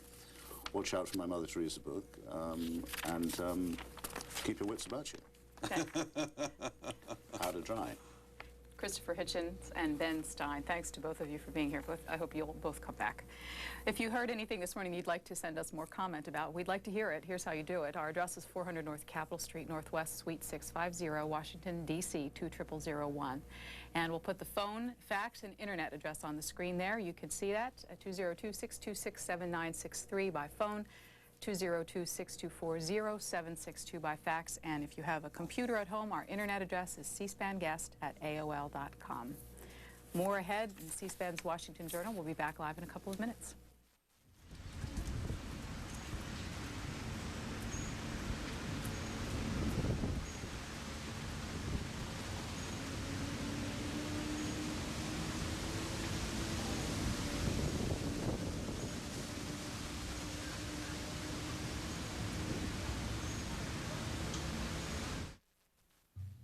You're watching C-SPAN's Washington Journal.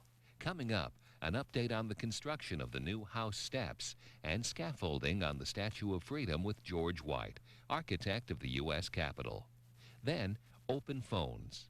We're taking approximately 5,000 pounds of books. And Energy Secretary Hazel O'Leary discusses her upcoming trip to South Africa. But first, Senator Bill Bradley of New Jersey announced his retirement yesterday. As I listen to our current political debate, I feel that among the things missing are the big ambitions that have always guided Americans. Americans who settled the continent, who ended slavery, who won 2 world wars, and who saw our liberal democratic ideals triumph around the globe. I'm leaving the U.S. Senate, but I am not leaving public life. The quest for a decent life and a good wage for all Americans is shaped by many influences and works in many levels. The imperative to engage the world flows through many channels.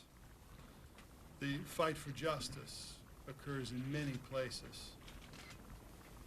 I will expand my dialogue with the American people. I'll continue to speak out and call it like I see it, on race, on America's role in the world, on the economic plight of the middle class and the poor, and on the need for reform that will remove the special interests from elections and reduce their influence in government. In the coming months, I will not lessen my efforts. I will increase them. And as I leave the familiar surroundings of the U.S. Senate, I really don't know where the future is going to lead. But I recall the words of Robert Frost when he said, "The woods are lonely, dark, and deep, but I have promises to keep, and miles to go before I sleep, and miles to go before I sleep." Thank you. Thank you.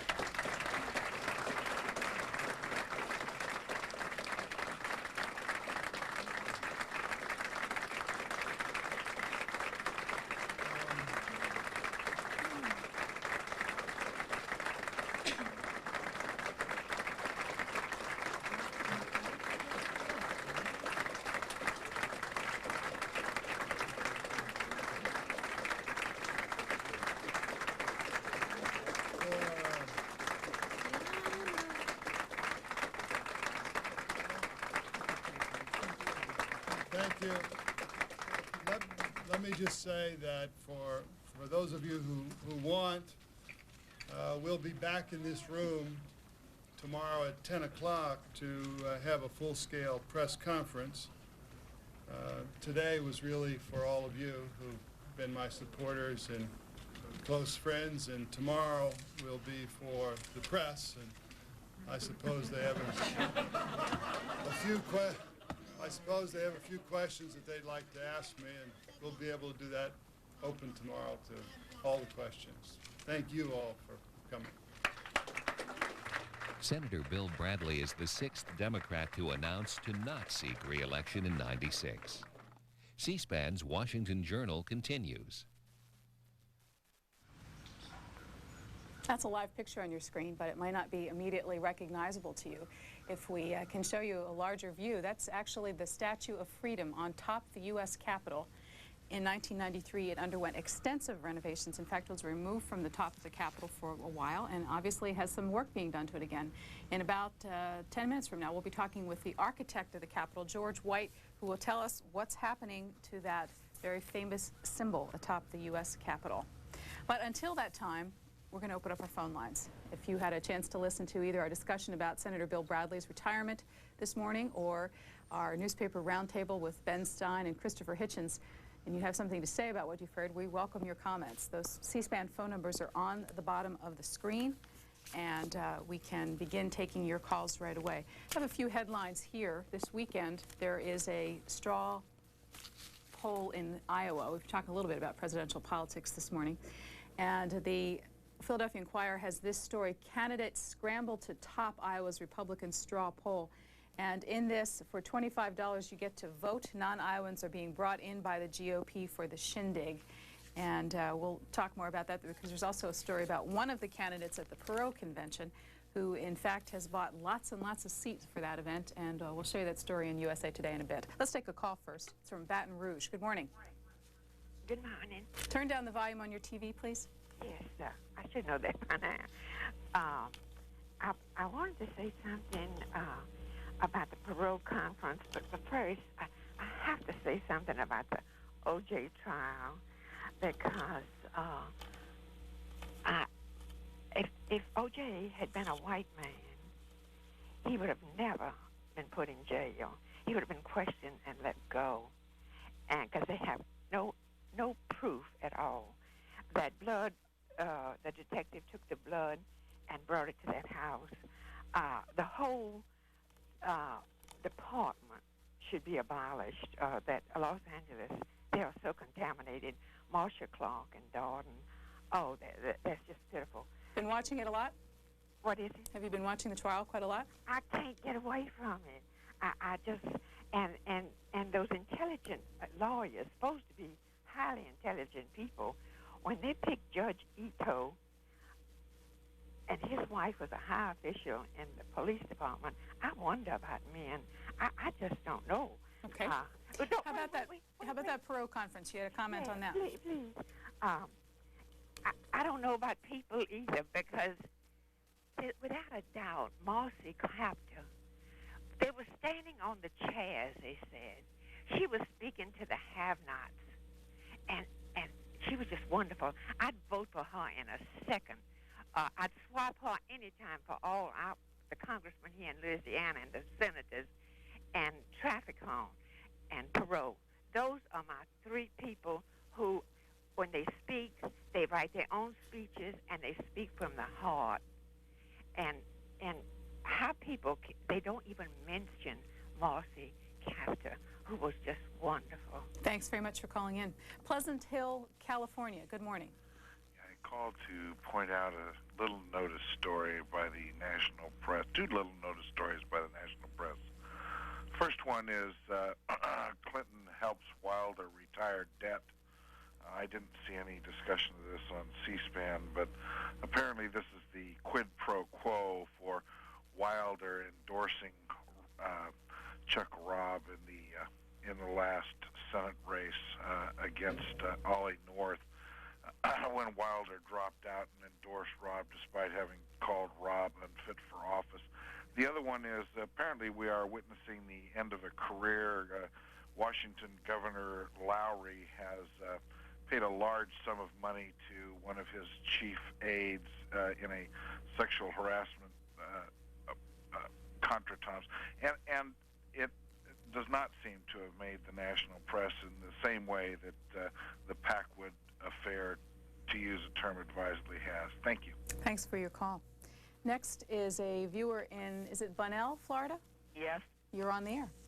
Well, I have two comments. I just heard that Bradley was going to retire, and it just reminded me that the senators and Congress, House representatives, when they retire, they get their retirement pay right away.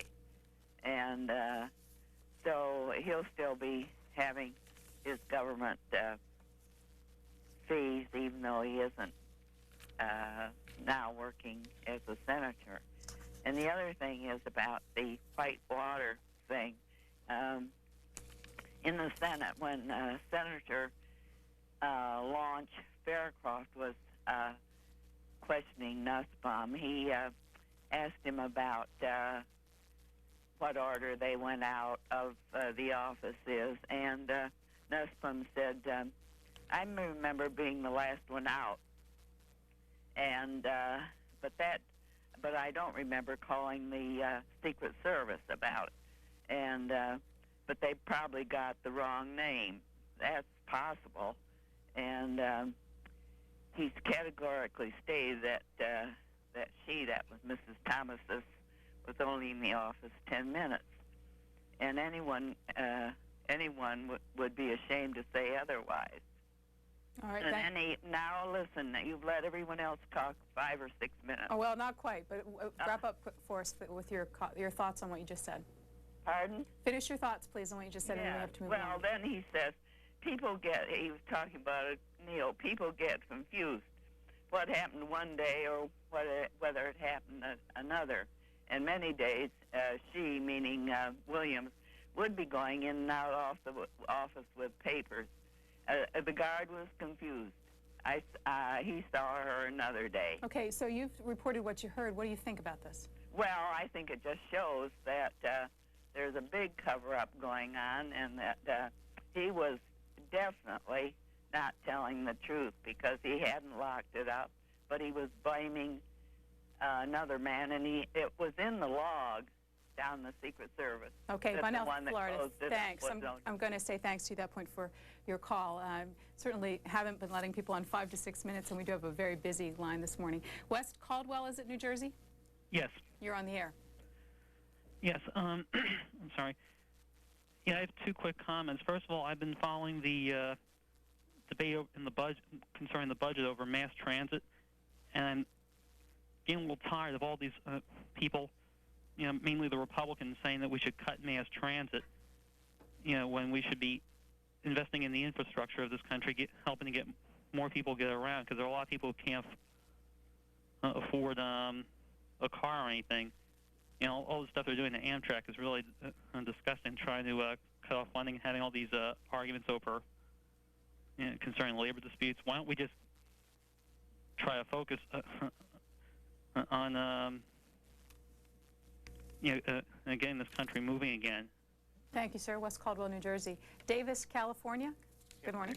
My name is Dr. Brian Leibovitz. I'm editor-in-chief of the Journal of Optimal Nutrition, and I wanted to alert the listeners to the fact that medicine is not quite doing what we think it's doing. Mickey Mantle's death and the death of that 17-year-old model should have brought it to mind. Nutrients can cure any chronic age-associated disease, and we have the means right now to alleviate most of the suffering and save about $800 billion a year in medical costs by substituting inexpensive, non-toxic, very effective nutrients. And I can give you many examples, like magnesium alone right now is used in every emergency ward for for heart attacks. Okay, and let me ask you, this is a program where we talk about national policy issues. Why do you think this fits in? Absolutely. This is a national... We can save almost $1 trillion a year in medical costs and have a better quality of medical care. Okay.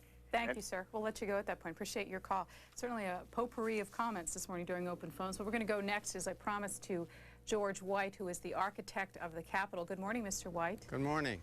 We wanted to find out from you about the scaffolding at the top of the Capitol. It's around the Statue of Freedom, a statue which underwent some fairly extensive restoration just about 1.5 years ago. What's going on now?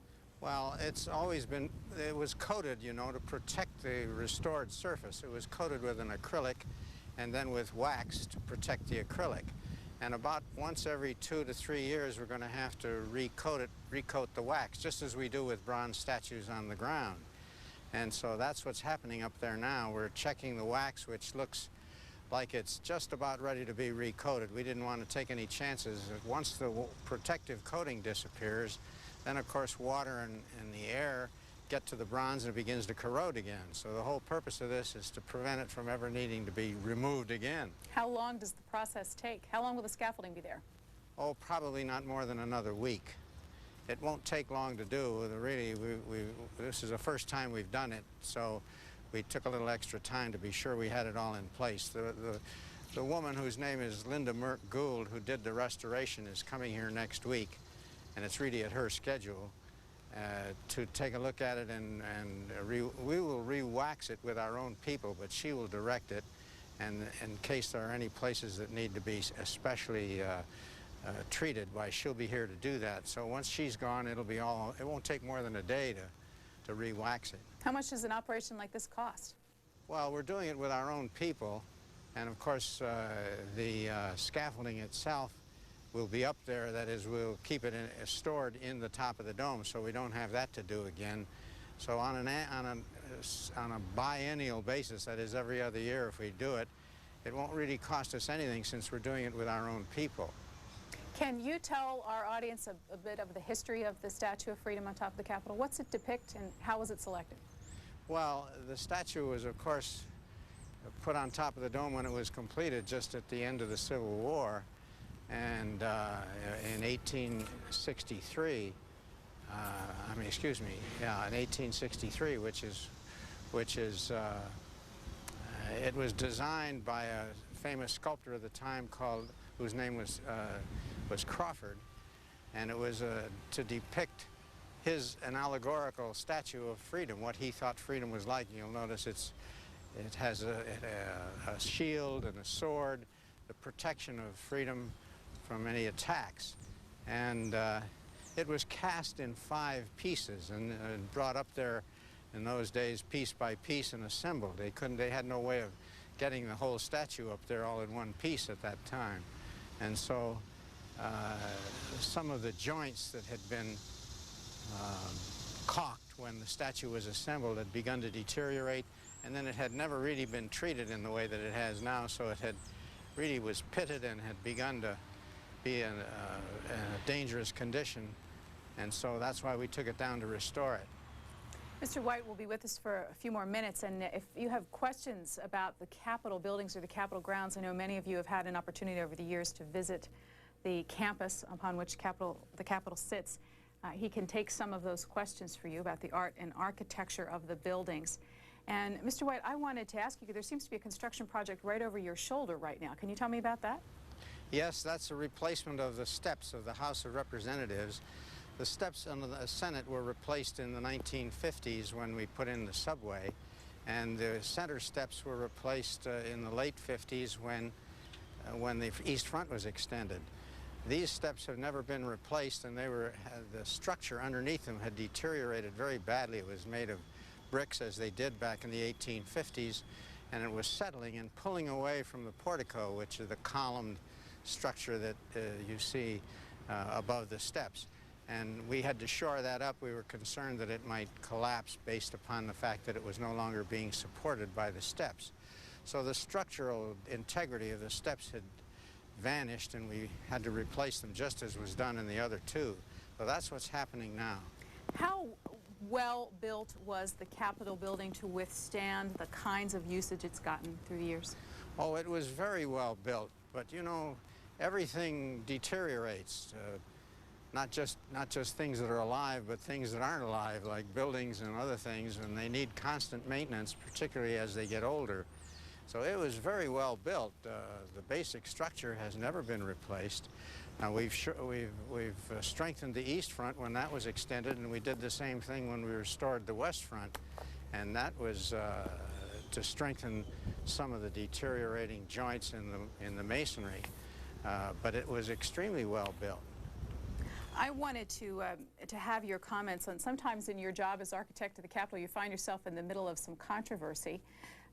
Over the past few weeks, there's been some discussion in the newspapers, especially the ones that cover Capitol Hill, about the interest of some women's group to move a women's suffrage statue from the crypt part of the Capitol Hill area to a more prominent spot.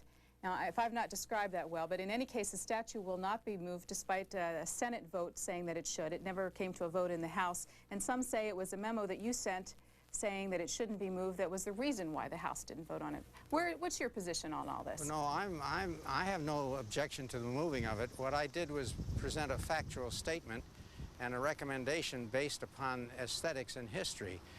The problem that arises, as it has been from the beginning, is the total weight of the statue. It weighs altogether almost 13 tons, and the floor loading in the rotunda just will not support that kind of weight, which is why it was never put in to begin with. In order to do that, you have to take the existing base and remove it and replace it with a lightweight, modern structural steel base, which would be covered with marble to resemble the marble base that's there now. That could be done, and that's in my memorandum. My own recommendation was, since the artist had selected the base and selected the marble, that it was part of the composition. And from the aesthetic and historic standpoint, we ought not to disturb the artwork. And on that basis, if you don't disturb it, you can't put it in the rotunda because it's too heavy. So that was what I stated in the memo, but I have no objection to the moving of it. As a matter of fact, we were preparing to move it if the House had passed the resolution. We have a design and we're prepared to build the lightweight base in order to move it. Our audience just saw it on the screen, and let me tell them that it is a statue of Elizabeth Cady Stanton, Susan B. Anthony, and Lucretia Mott, and the interest in moving it had to do with the, in conjunction with the 75th anniversary of women's suffrage, which is coming up shortly. We've got some viewers who want to ask you some questions, Mr. White, so let's start with one of those. It's from Columbia, South Carolina. Good morning. Good morning, Mr. White. Hello. I was wondering how you feel the security implications as far as the architecture layout, whether that has to be improved in the future, in the next 10 years or so, with all the doors you have and everything. Well, we have a lot of security in place at the moment. There's a constant choice being made here in terms of security between keeping the building open for the public to come in and being very secure. You have to take some risks if it's going to be open to the public, and most people think that we ought to keep the building open and let the public come in. So that means you have to do something, but you do the best you can. Nobody objects to going through metal detectors. You go through them at the airports, and that's what we do here. We x-ray packages and so on, and so we do everything reasonable in order to maintain a high level of security and at the same time keep the building open and have an atmosphere of openness. Can you tell me approximately how many visitors come to Capitol Hill each year? Well, there are somewhere between 2 and 3 million. And has that number steadily increased over the years? Oh yes, it steadily increases. It's a major site for tourists, of course. It's, everybody wants to come to their capital. It's their building. And of course it's a museum as well as a legislative home of the Congress. It's a working, living building, but at the same time it's a museum, and people come here for both reasons, to see it as and the displays that are in there, the priceless paintings and sculpture, as well as to see the Congress in action. You know that place intimately, obviously. When you're not on the job and you want to find a few minutes repose or reflection, is there a favorite spot in the Capitol grounds you go to? Well, I like to go to the terraces on the west front, because you look down the mall towards the Lincoln Memorial and the Washington Monument. That's one of the most significant and glorious urban spaces in the world. And if you come to Washington, you need to experience that. It's a fantastic. There's no place that I know of in the world that has that kind of urban space. Let's take our next telephone question. It's from Richmond. Good morning. How are you this morning? Fine, sir. I'd like to ask Mr. White a question. We come to Washington quite often since we live in Richmond, but always we find the Capitol under construction of some sort. Will there ever come a time when we can visit the Capitol and not confronted with scaffolding or cranes or things like that? Yes, you happen to have come here in the last several years. There's been a lot of construction. For so many years, not much was done, and so we've virtually accomplished it all now with the replacement of these steps and with the re-waxing of the statue at the top. That won't happen for another 2 or 3 years. And there's no major construction projects planned at the moment, except for, and this is several years in the future, a visitor center to go underneath the parking lot that's behind me. That'll be a place for the education of visitors so that you have a responsible tour rather than just a quick glimpse at the building. When is the Visitors Center slated to begin construction? Well, it hasn't been authorized yet. The drawings are completed, but the Congress needs to authorize it, and then funds need to be raised privately in order to build it. That's the plan at the moment. So it's probably another year or 2 in the future before that begins. When it's opened, will visitors be able to see less of the Capitol because the visitor center's there? No, they'll be able to see more of it. They'll be able to spend more time in the building because there'll be, for example, orientation auditoriums like at Williamsburg, where you get a history film, a short film showing the history of the Congress and the history of the building, so that you're well versed in the building before you walk into it, so that you can see more when you're in there instead of standing and listening to lectures. And then in addition to that, there'll be additional food service facilities and educational facilities, interactive video. You can push a button and find out who your congressman is and what his thoughts are, and that sort of high-tech informational center. Is this Fort Knox, Kentucky that's on the line? Yes, it is. You have a question for us? Yes, Mr. White, I was wondering if it might not be more cost-effective to perhaps recast, say, some of the statues, like the Freedom statue, in the newer materials, and then place the actual statue on display so the public can see it in a closer light.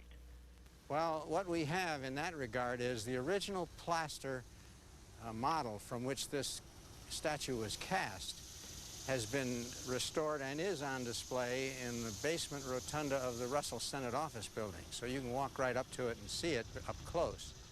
And in a sense, that's what you're talking about, so that you get a nice view of it. Mr. White, you talked about the necessity for appropriations from Congress. Walk me through the process a little bit. You said there have been a lot of big construction projects over the past couple of years. Did Congress allocate special monies for this time period when the Capitol needed repair? Or do you have to go through an annual justification for individual projects? We have to go through it annually, of course, as every other agency does for funding. But the Congress has been very good about expending funds to preserve and protect what is the people's building, which is the Capitol. Do you generally get most of what you ask for, money-wise? For the Capitol, we generally do. Where there's a necessity, and we haven't done anything that wasn't needed. The restoration of the West Front was needed. It was really falling apart. And the same thing is true of the West Terraces, which were installed in finished really in 1892. They hadn't been touched since. And so we did those a couple of years ago, about 100 years after they were built. Those steps were coming apart also.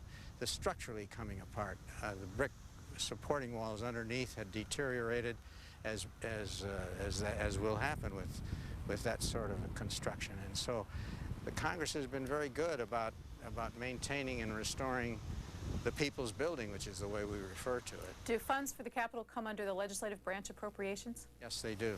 That's one of the 13 bills which actually has been finished. Can you give me a sense of how much money the Capitol grounds will get next budget year?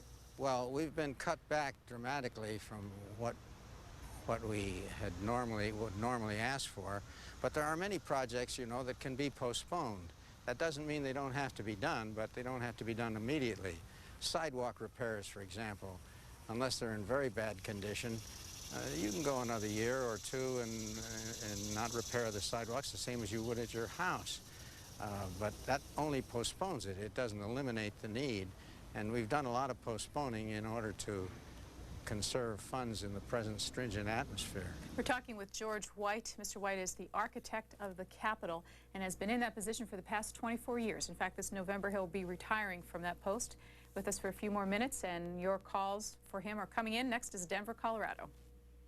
Hi, I was wondering about the statue up there. Because of it being erected after the Civil War, I was wondering if Bill Gates' white supremacist movement succeeds, if they'll be taking it down, if you think. And also, I was wondering if you've heard anything about the Windows 95 virus. Okay, thanks very much. Not exactly a serious question, but let me move it into one.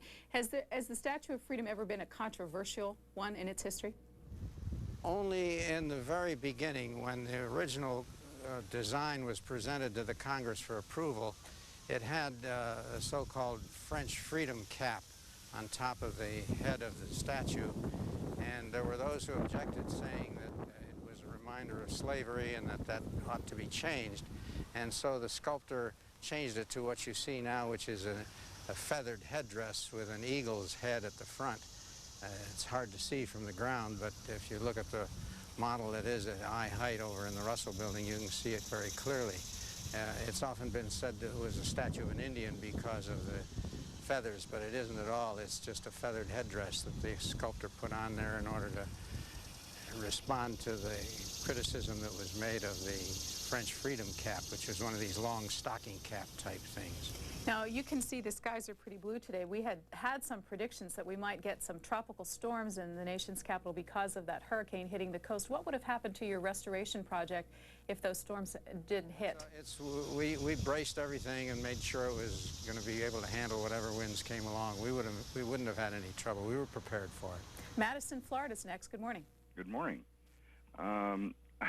Apparently, I've been outside the Beltway too long, and Mr. Miller's been inside the Beltway too long. Your first question, I believe, to him was, what is this project going to cost? And he said, oh, nothing.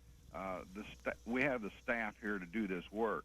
Well, somebody's paying the staff unless they're all volunteers. So I'd like him to readdress the question as to whether all of this help that's doing this reconstruction on the statue are volunteers, and if they're not, how much it's going to cost. Let's get a...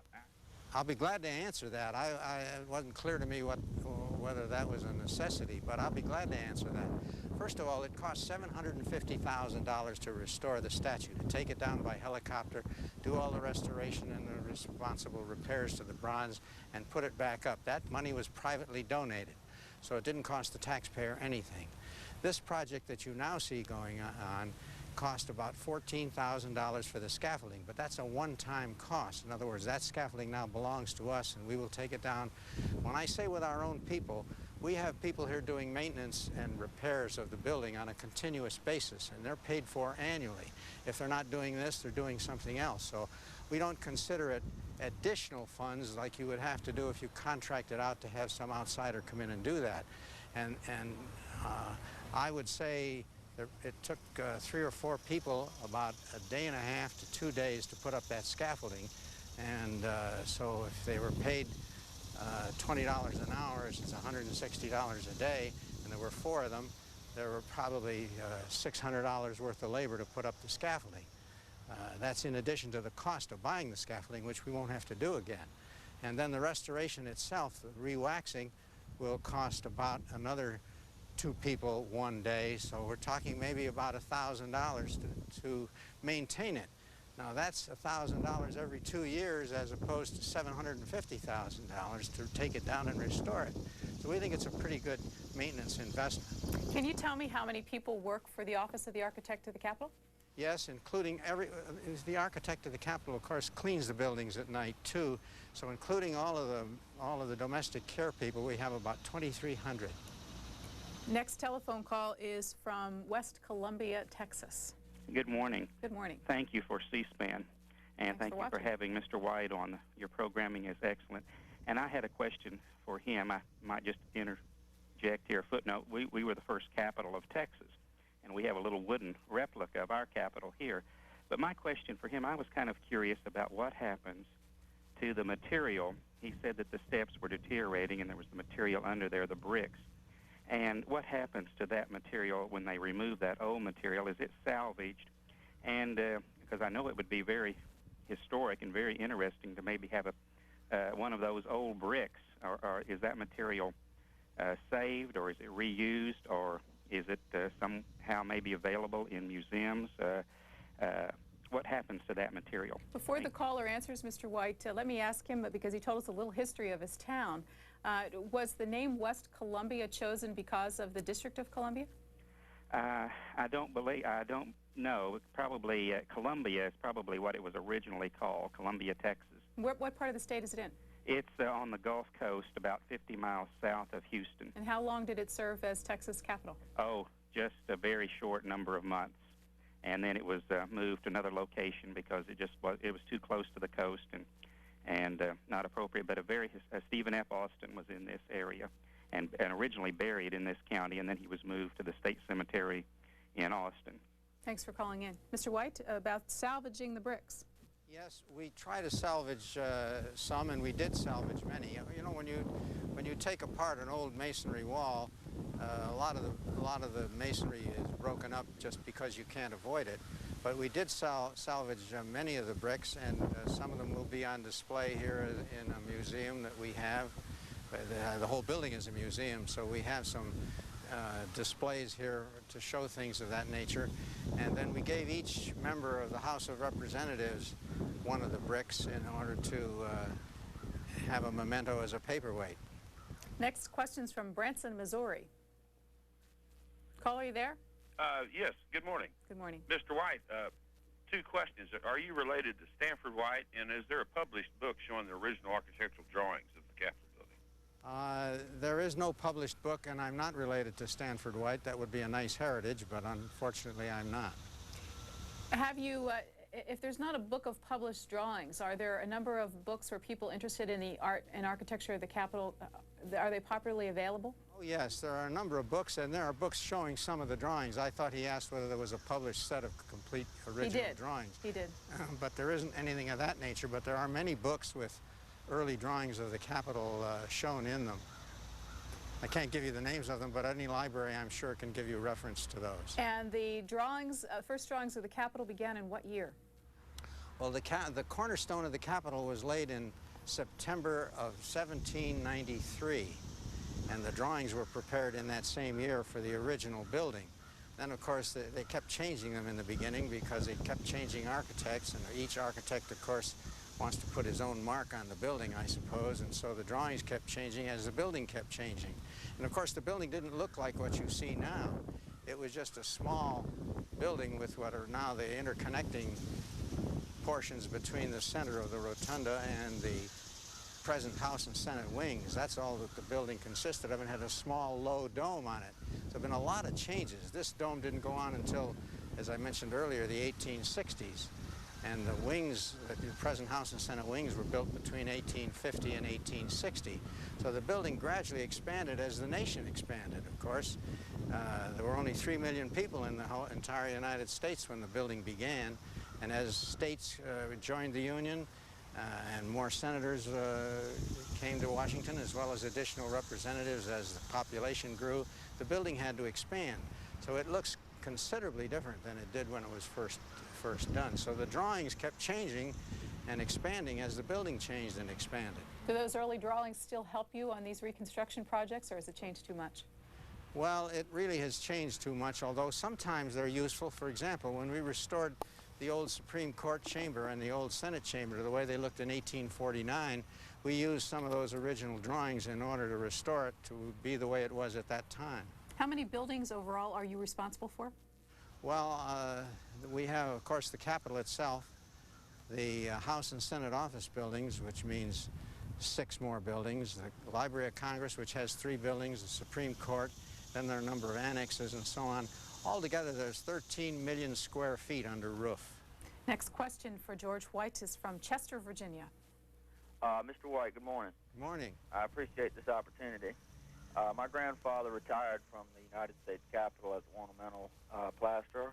Oh, yes. And I'm looking at right now a picture that was taken by my father while my mother was pregnant with me of him on a scaffold of 5-member crown mold done in gold leaf-like on a dome ceiling.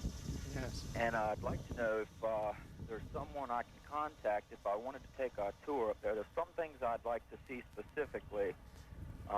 And one of them, when I was about 8 years old, he took a mold of my hand to apparently use on a statue there. And whether or not he did, I don't know. I'll have to ask him. But there are some things that he worked on that I'd like to see, and I'd like to know if that's possible. Of course it's possible. If you would call our office and speak to our curator, whose name is Dr. Barbara Wolanin, W-O-L-A-N-I-N, if you call there, I'm sure that we have all the references. We don't send, our office has never sent anything to archives. We keep it all in this building. So we have all of the information, and I'm sure you can discover whatever it is you're looking for. Thanks for that call, sir. Mr. White, in the process of reconstruction or rehabilitation of the building, have you ever found a surprise? Unearthed a piece of history that you weren't expecting? Well, I suppose you could call it a surprise. When we redid the old Senate chamber, we discovered that there were brick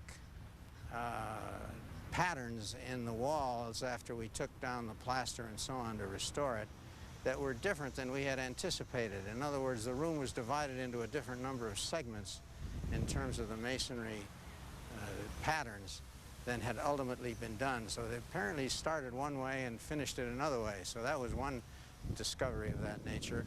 Another kind of surprise in a sense was that we were working to repair a roof. I can't remember now if it was a House or Senate side, and we discovered that someone had left a set of drawings of that particular era on top of the masonry wall underneath the eaves to the roof. And so we were able to accumulate some drawings which we had never seen before. It's our last call for you. It's from Los Angeles. Morning, Ms. Swain. Good morning. And Mr. White. Sir, I've been visiting Washington as a tourist since 1963, and I love the Capitol building. I think it's just one of the most beautiful structures in the world.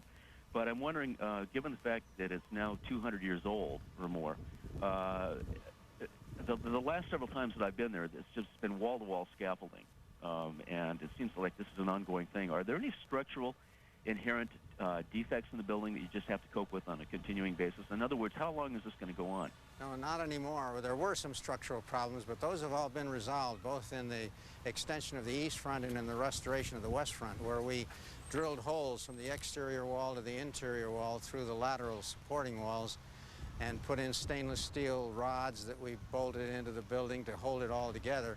That's all been done. I don't anticipate any need for that in the future, in the foreseeable future. With the House and Senate out, it's a little bit quieter on Capitol Hill, and giving Mr. White and his staff time to finish up some of these special projects. Mr. White, thanks for being with us today to tell us about the work on the Statue of Freedom on top of the Capitol. You're very welcome. Happy to do it.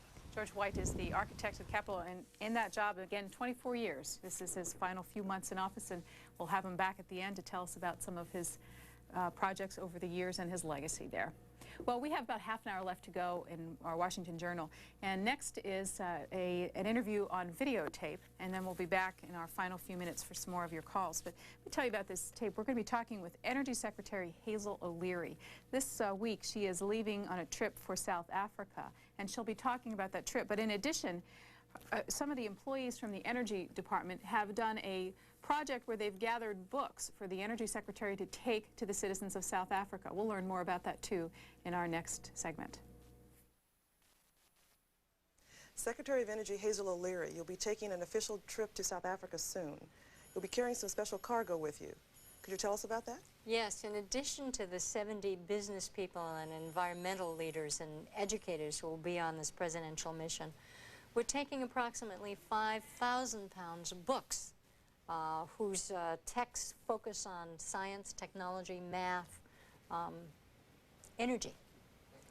And we're taking those books because we understand the need exists for reading material in many of the township schools and community meeting rooms.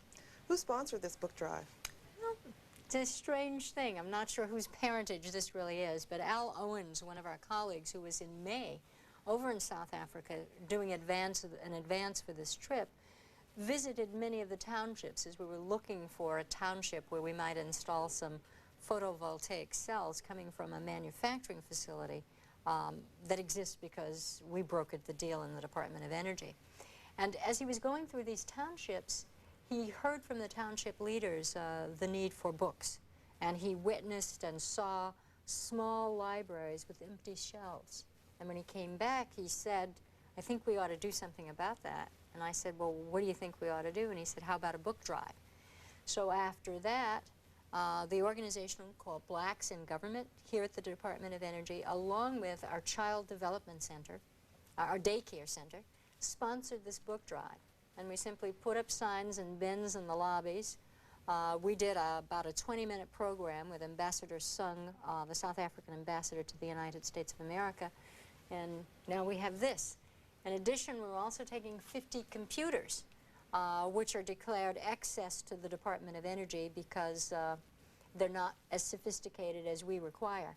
But these will be excellent teaching tools for youngsters in technical schools and can be used by educators to manage their business. So aside from brain power in real live people and heart in real live people, we're taking books and hardware. How will the books be distributed once you get there?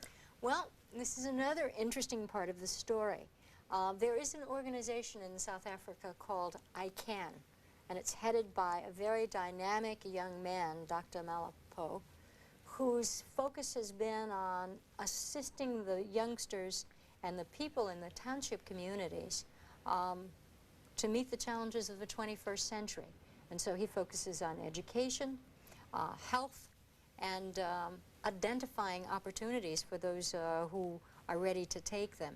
And we've formed this relationship with the ICANN Foundation, and so they will be responsible for deploying the books. I know that some of these books, the more sophisticated, will go to technical college. Some of them will be placed in libraries and townships, and we're visiting about 5 townships. Well, no, I think it's 3. We're visiting 3 townships while I'm there, so I'm certain some of these books will be installed in a library in a township that we will visit as a part of this mission. So it is, it's a very human piece where the people who work in the Washington offices of the Department of Energy can't all be intimately involved in this effort.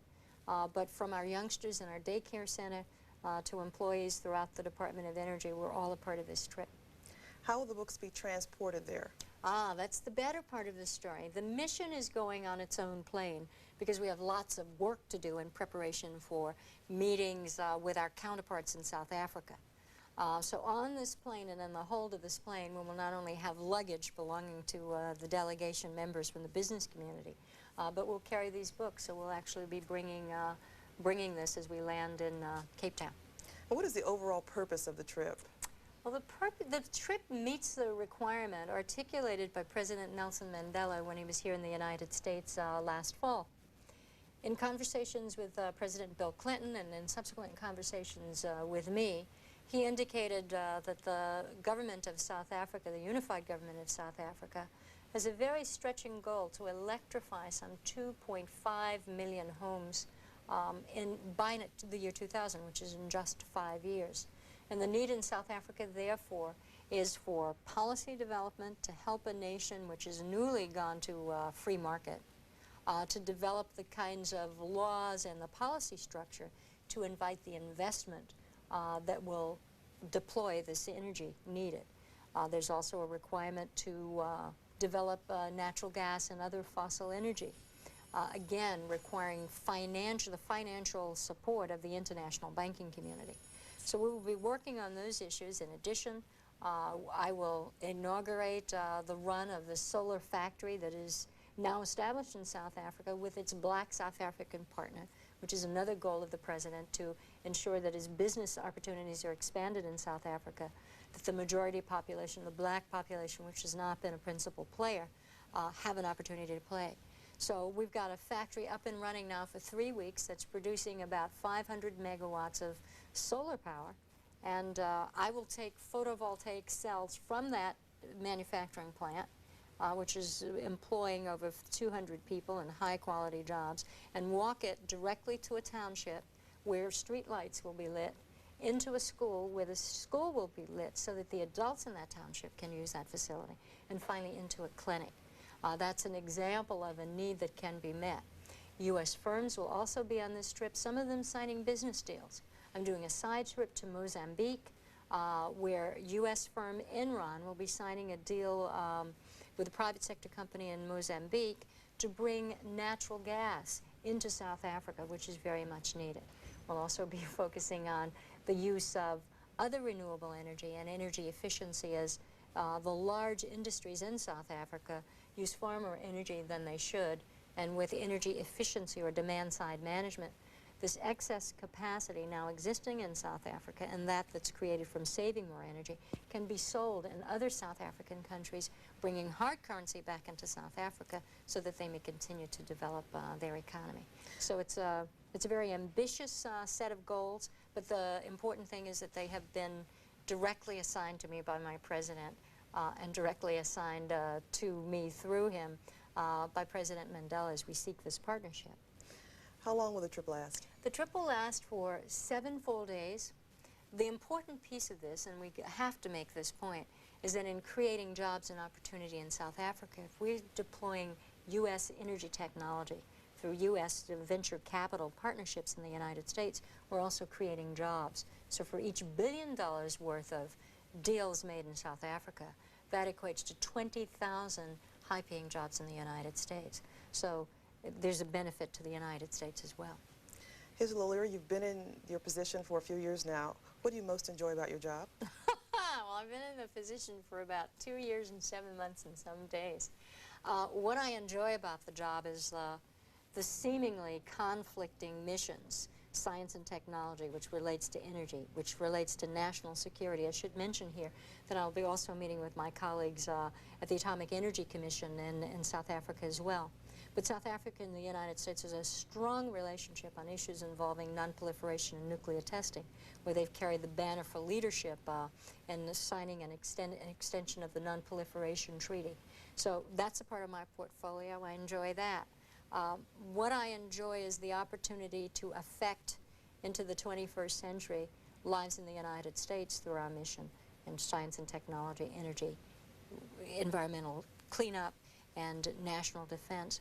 And most importantly, to include in that portfolio the kind of reaching out in partnership that we just described in South Africa, but which exists through every nation in the world, because energy is the foundation of economies that need to expand so that we can all come into the 21st century a little better off with equity for all people. It's a great job. Hazel O'Leary, Secretary of Energy, thank you very much. Thank you. On this Thursday, August 17, Washington Journal continues. And as you look at that live picture on your screen of the United States Capitol, we invite you to join in on this last 20 minutes of our program this morning with articles of interest you found or comments about issues on your mind or on things you've heard on our program this morning. Mentioned in our earlier open phone segment a story in the newspaper about one presidential hopeful who will be participating in the Iowa straw poll this weekend. And it's a story in USA Today about a gentleman who spoke at the Perot meeting in Dallas last week. His name is Maury Taylor, and you may have seen him if you watched part of the conference. As you can see from the headline on this, "Unknown Letting His Money Talk." There's the headline right there. And Mr. Taylor has bought 1,000 tickets for this GOP straw poll this weekend, and you are permitted under the rules of that to have people that are other than Iowans there. It's a $25 a ticket event, and he calls it a $25 a ticket investment. And he says when you're a unknown businessman from Quincy, Illinois, running for the presidency, you need attention. This weekend, C-SPAN will be providing live coverage of that Iowa straw poll. You have a chance to hear some of the GOP presidential hopefuls addressing those in attendance. About 8,000 people, all told, are expected to attend that event. We're going to take your telephone calls. We also have some faxes here we'd like to show you. Let's start with the call from New York City. Good morning. Caller, are you there? New York City? Yes. I just wanted to ask how they did the carving on the rotunda. Oh, thanks very much for that call. Unfortunately, as you can see it on the screen right now, I wish we had Mr. White, the architect, still there so he could answer your question for you. Are you still on the line? Yes. How old are you? 8. And have you ever been to visit the Capitol? Yeah. And what'd you think? I just got back. You just got back. How long were you here? For 3 days. What did you see in the Capitol that caught your attention? The ceiling and the rotunda. And anything else? The Senate House. You actually went inside the Senate and the House chambers? Yes. Do you think you might be interested in a career in politics someday? No, I want to be an engineer. You want to be an engineer? Well, this is a good place to start looking at building construction. Thanks for calling in. I'm sorry we don't have an answer for your question on the carving, however. We'll move on to another call from Trumbull, Connecticut. Good morning. Hi. Good morning, Susan. I have a question. It's kind of offbeat a little bit, but I just saw Hazel O'Leary interviewed by a young lady, and I've seen her on a couple of interviews. Is she new to your staff, and will we see any of her on the air? She's a very attractive young lady. That's Stephanie Daly, and she has just joined us this month and still learning the lay of the land. We hope you'll see more of her. Thanks very much for calling in. I'm sure she'll appreciate that. She's done a few interviews for us this week, and we'll be doing more in the future. Let's take a call from Lake Wales, Connecticut. Good morning. Good morning. I'm calling regarding the Republican spiel they've been giving the people regarding Mr. Clinton's huge tax increase on all of us. I'd like everybody to be reminded that the tax increase applied to the richest people in this country. In addition, the fact that he raised taxes on Social Security, again, only applies to people making over $44,000 a year. Frankly, I'd like to be in either category. Thank you. Thanks for your call. Here's a few faxes that have come in. This gentleman writes to us. I'm not sure where he's from. He doesn't have a a location, but he says, I think the callers on C-SPAN and the recent Voice of the Electorate both showing a leaning or trend to the conservative thinking and thus a rise in the fortunes of the Republican Party are surprisingly misleading. I truly believe that in case of the daily callers on C-SPAN, a whole lot, people who are more liberal would tend to vote Democratic, cannot afford to be on hold for 20 to 40 minutes and incur that type of long-distance phone bill it would create.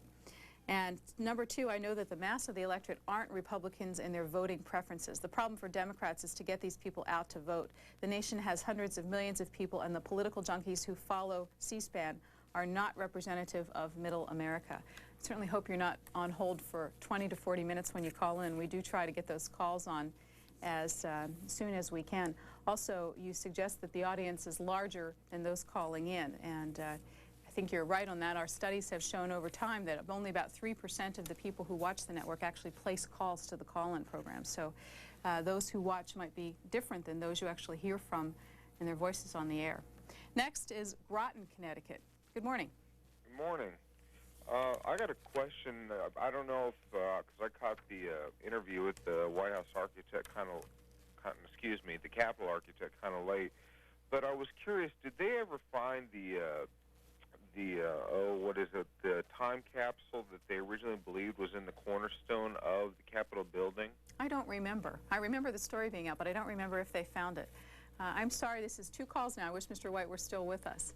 Are you a fan of the Capitol building? Have you been here a few times? No, I've never been there. I've lived real close. In fact, I lived in Harrisburg, Pennsylvania as recently as 2 months ago, and I never got down there. And I still want to this day because it looks like such a beautiful building, and you know, all I see of C-SPAN, it just naturally draws me to want to come see it. But that's something I've always been curious about, because I could just imagine, to me, it seemed like there'd be a treasure trove of information if that did exist. And I know for a while there, when the actual anniversary of the building came around, they were really searching for it and didn't seem to be able to find it.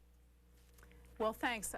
We have a couple of minutes. Perhaps our producer might be able to still call the architect's office if we can get them on the line. We've had 2 questions, and we might have time to get some answers. Thanks for calling in. I hope you do make it to Washington sometime.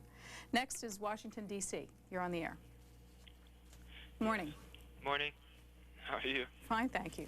I just wanted to say that I find it a curious development in American politics that the Republicans have become the champions of civil liberties. And the other comment I wanted to make was about Waco and about the Ruby Ridge thing. And I find it strange that you can make money in this country by basically breaking the law, by not, coming out when a legal search warrant is served. Thanks very much. Thank you. Appreciate your call. There's a story on the front page of the Washington Times this morning, and I hope we can show that on camera, about the Ruby Ridge hearings. Senator Specter has scheduled them for September 6th, and in all likelihood you'll see coverage of those hearings here on C-SPAN. But there's a story here about what the hearings will and will not cover. You can see Lori Kelman writes this piece, "Hearings on Idaho Siege Omit Cover-Up." And here's the reason for that. Senator Arlen Specter yesterday said the upcoming hearings on Ruby Ridge will not focus on suspected obstruction of justice by federal agents because the Justice Department has asked him to avoid that issue pending a new criminal investigation. Next is Little Rock, Arkansas. Good morning. Hello. I wanted to say something about Clinton and some of the hearings that have been going on. And in Ms. Evans, that was talking about her first dealings was from Arkansas, where she was, and that she was mad at the Democrats for what they had done. I don't know whether anyone knows it, but Bush came down here looking around and was going to use all this, some of the whatever could be gathered against Clinton before he, about 2 weeks before the campaign would be over. And he got scared to use. He didn't find enough to convict him, so he backed out of the race. And she should be ranting at the Republicans for not using what she did instead of the Democrats. Okay, thank you. Appreciate your comments this morning. There's a story about the Clinton White House and that conference in Beijing. If you watch this network, we've had some discussion of it here, and also you might have seen that there have been some events scheduled around this town discussing the UN conference in Beijing. And Todd Purdom has a story on the front page this morning that says that there's some discussion going on inside the White House about whether or not Hillary Clinton should lead that delegation to the UN conference. He files it from Jackson, Wyoming, but in it he writes, of all the powerful people in the White House, there is probably no one, not even the president, to whom aides less like to say no. So Hillary Rodham Clinton's strong wish to lead the American delegation to the United Nations Conference on Women in Beijing next month has prompted much hand-wringing among senior diplomatic officials who are not sure she should go. Let me move on to another paragraph. He writes, the geopolitics are plain enough. Should the most prominent woman in the United States lend her presence to a conference on women's rights in what happens to be a country with an abysmal record on human rights? And then he goes on and says the domestic politics are clear too. Congressional Republicans are chomping to seize the issue as an example of the mishandling of foreign policy by Mr. Clinton and to accuse him of coddling dictators. Next, actually have Mr. White on the phone. George White, thanks for coming back. Happy to help. Actually, we've had 2 questions from viewers as a result of your interview, and I thought since we had some more time, we'd follow up. All right. One gentleman wanted to know about the time capsule inside the cornerstone of the Capitol. And he said that he remembers reading that it had been lost and wondered if it had been found. Well, there is no time capsule that I'm aware of. None of the history indicates that. There was a silver plate which was placed under the cornerstone when it was laid in September the 17th of 1793 by George Washington, but there was no time capsule as such. We have located what we believe is the cornerstone, and it's the best candidate so far. And we think we have it, but there is no silver plate that we can find, and so that may be an indication that it is not the cornerstone, although we think the silver plate was disappeared during a construction operation where the building was shored up underneath where the cornerstone is located, and it just disappeared in the excavation. So we think we have the cornerstone for all kinds of other reasons, and we have it where it's exposed, and we're intending to display it so that the public can see it as well. The other caller, and I'm truly sorry you missed this one, was an 8-year-old, just finished very first visit to Washington and to the Capitol. And the question that the child asked was about the carvings on the outside of the buildings, and how they were done and who did them. Well, they were done by different people, and I think Mr. Crawford did some of them, I think on the Senate side, and they were carved out of marble and then put in place in the pediment of the entrance to the building over the portico when the building was completed. Some of them done much later. I mean, the carvings were done after the building was completed, and probably done in the late 1800s. I thought that this young viewer asked specifically about carvings around the dome. Are there some? Does the dome itself have any carvings on it? No, it really doesn't. How about on the inside? Well, on the inside, there are some carvings in the rotunda. In the sandstone which form the walls of the rotunda, there are some carvings in there. And offhand, I can't think of the name of the artist, but they were done when the rotunda was completed in 1829. Well, you're very nice to come back and answer a couple of extra questions. You certainly inspired some younger viewers and others to learn more about the building. I'm glad to know that there's so much interest in their building. Thanks for taking some more time with us. You're welcome. Next is a call from San Antonio. You're on the air. Hi, I watch C-SPAN quite a bit, and I was curious if you could answer a question for me. First, I think what you folks are doing is really a good thing for the country. Well, thank you, sir. I noticed that from watching C-SPAN that you spend an awful lot of time covering the goings-on in the House of Representatives, and it's very informative to the public. But we see very little of what happens inside the hallowed halls of the Senate, and I was wondering whether that's a lack of interest on C-SPAN to cover it, or is it that the Senate rules kind of keep you out of what they don't want us to see? Well, I can't remember whether or not San Antonio has C-SPAN 2 on its cable system. Do you have both of our channels? No, we do not. Well, that's one of the answers. The C-SPAN itself has been around since 1979 and has a focus on the House because we started with coverage of the House floor proceedings. C-SPAN 2, which is our companion network, started up in 1986 when the Senate allowed cameras inside its chamber. And so more of the emphasis on that channel is what happens in the Senate. I see. Is there any plans on C-SPAN for us folks that don't get C-SPAN 2 to make us a little bit more aware of what goes on in the Senate itself?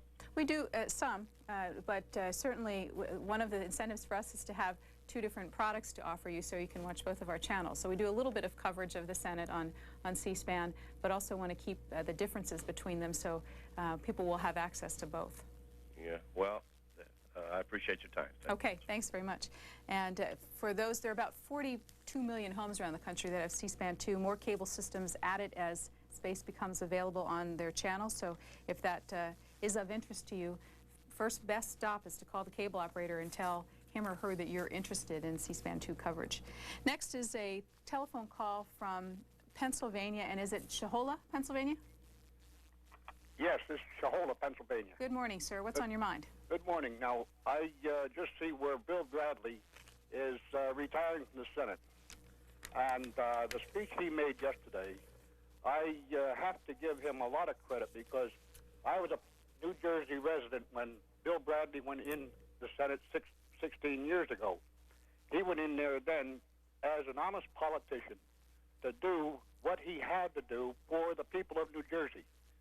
He has found out now that the politics have got so dirty and nasty that people are only going into politics now for what the politics can do for them, not what they can do for their country.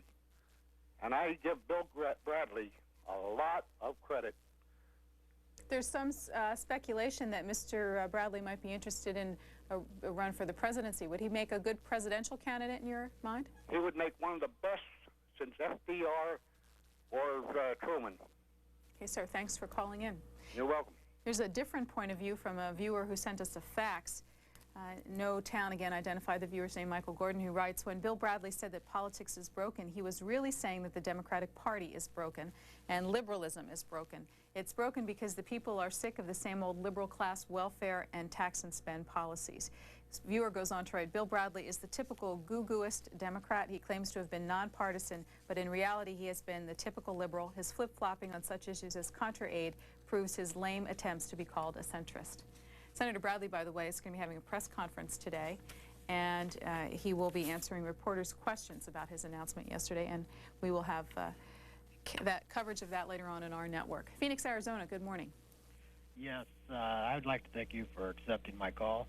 Glad to, sir. What are you thinking about this morning? I'm just calling. I consider myself to be a average American person, and I just wanted to let the politicians in Washington and in my state and other states know that it's time for them to get up off their butts and start passing some legislation that's going to do something for this country. What's an example of that?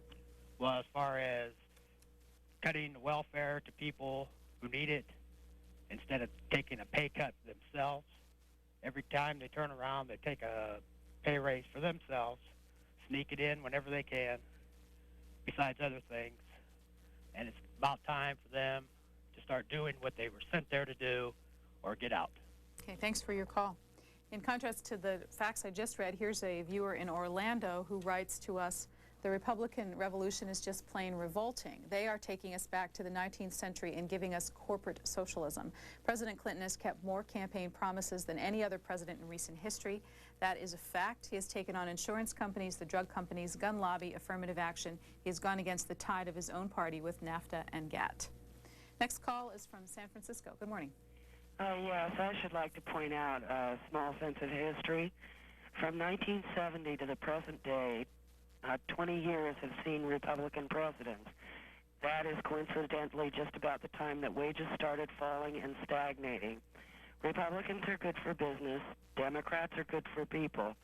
The stakes are high, and business is fighting dirty to keep their gains. Thank you. Thanks for your call. Atlantic City, good morning. Good morning. Seeing any effects of that storm yet in Atlantic City? No, it's sitting off the shore, and it's beating us up real bad on the beach. There's a lot of beach erosion. We'll see our way through it, I'm sure. I'm a first-time C-SPAN caller.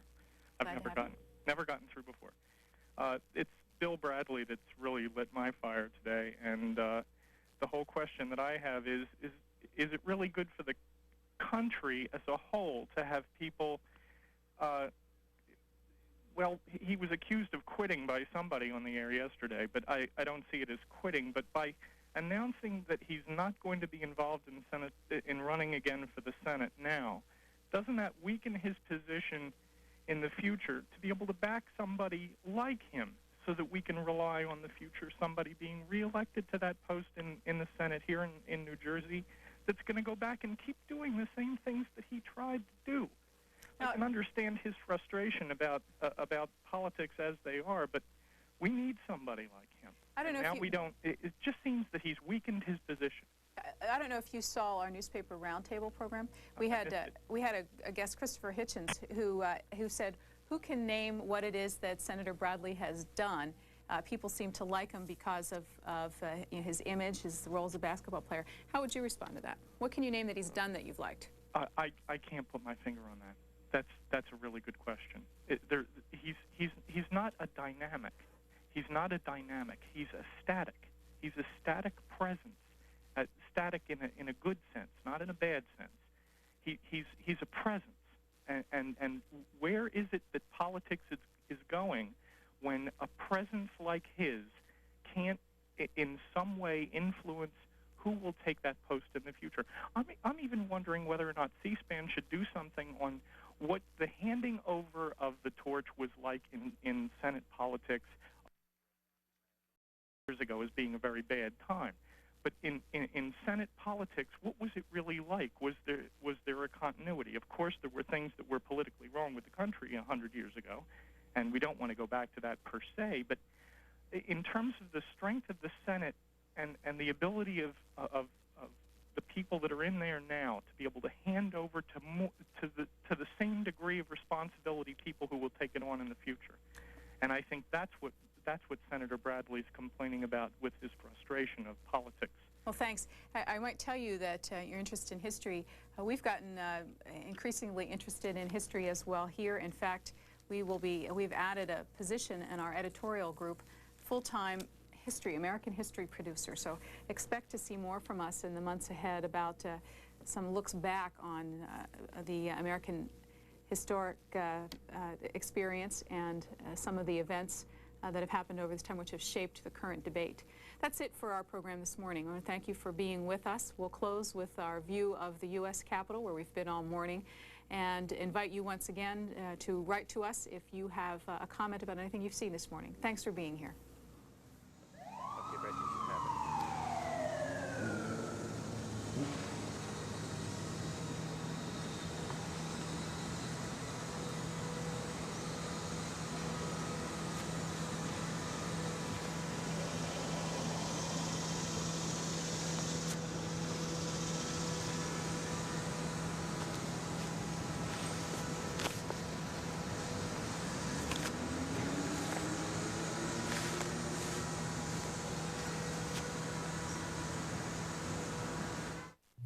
Next, we'll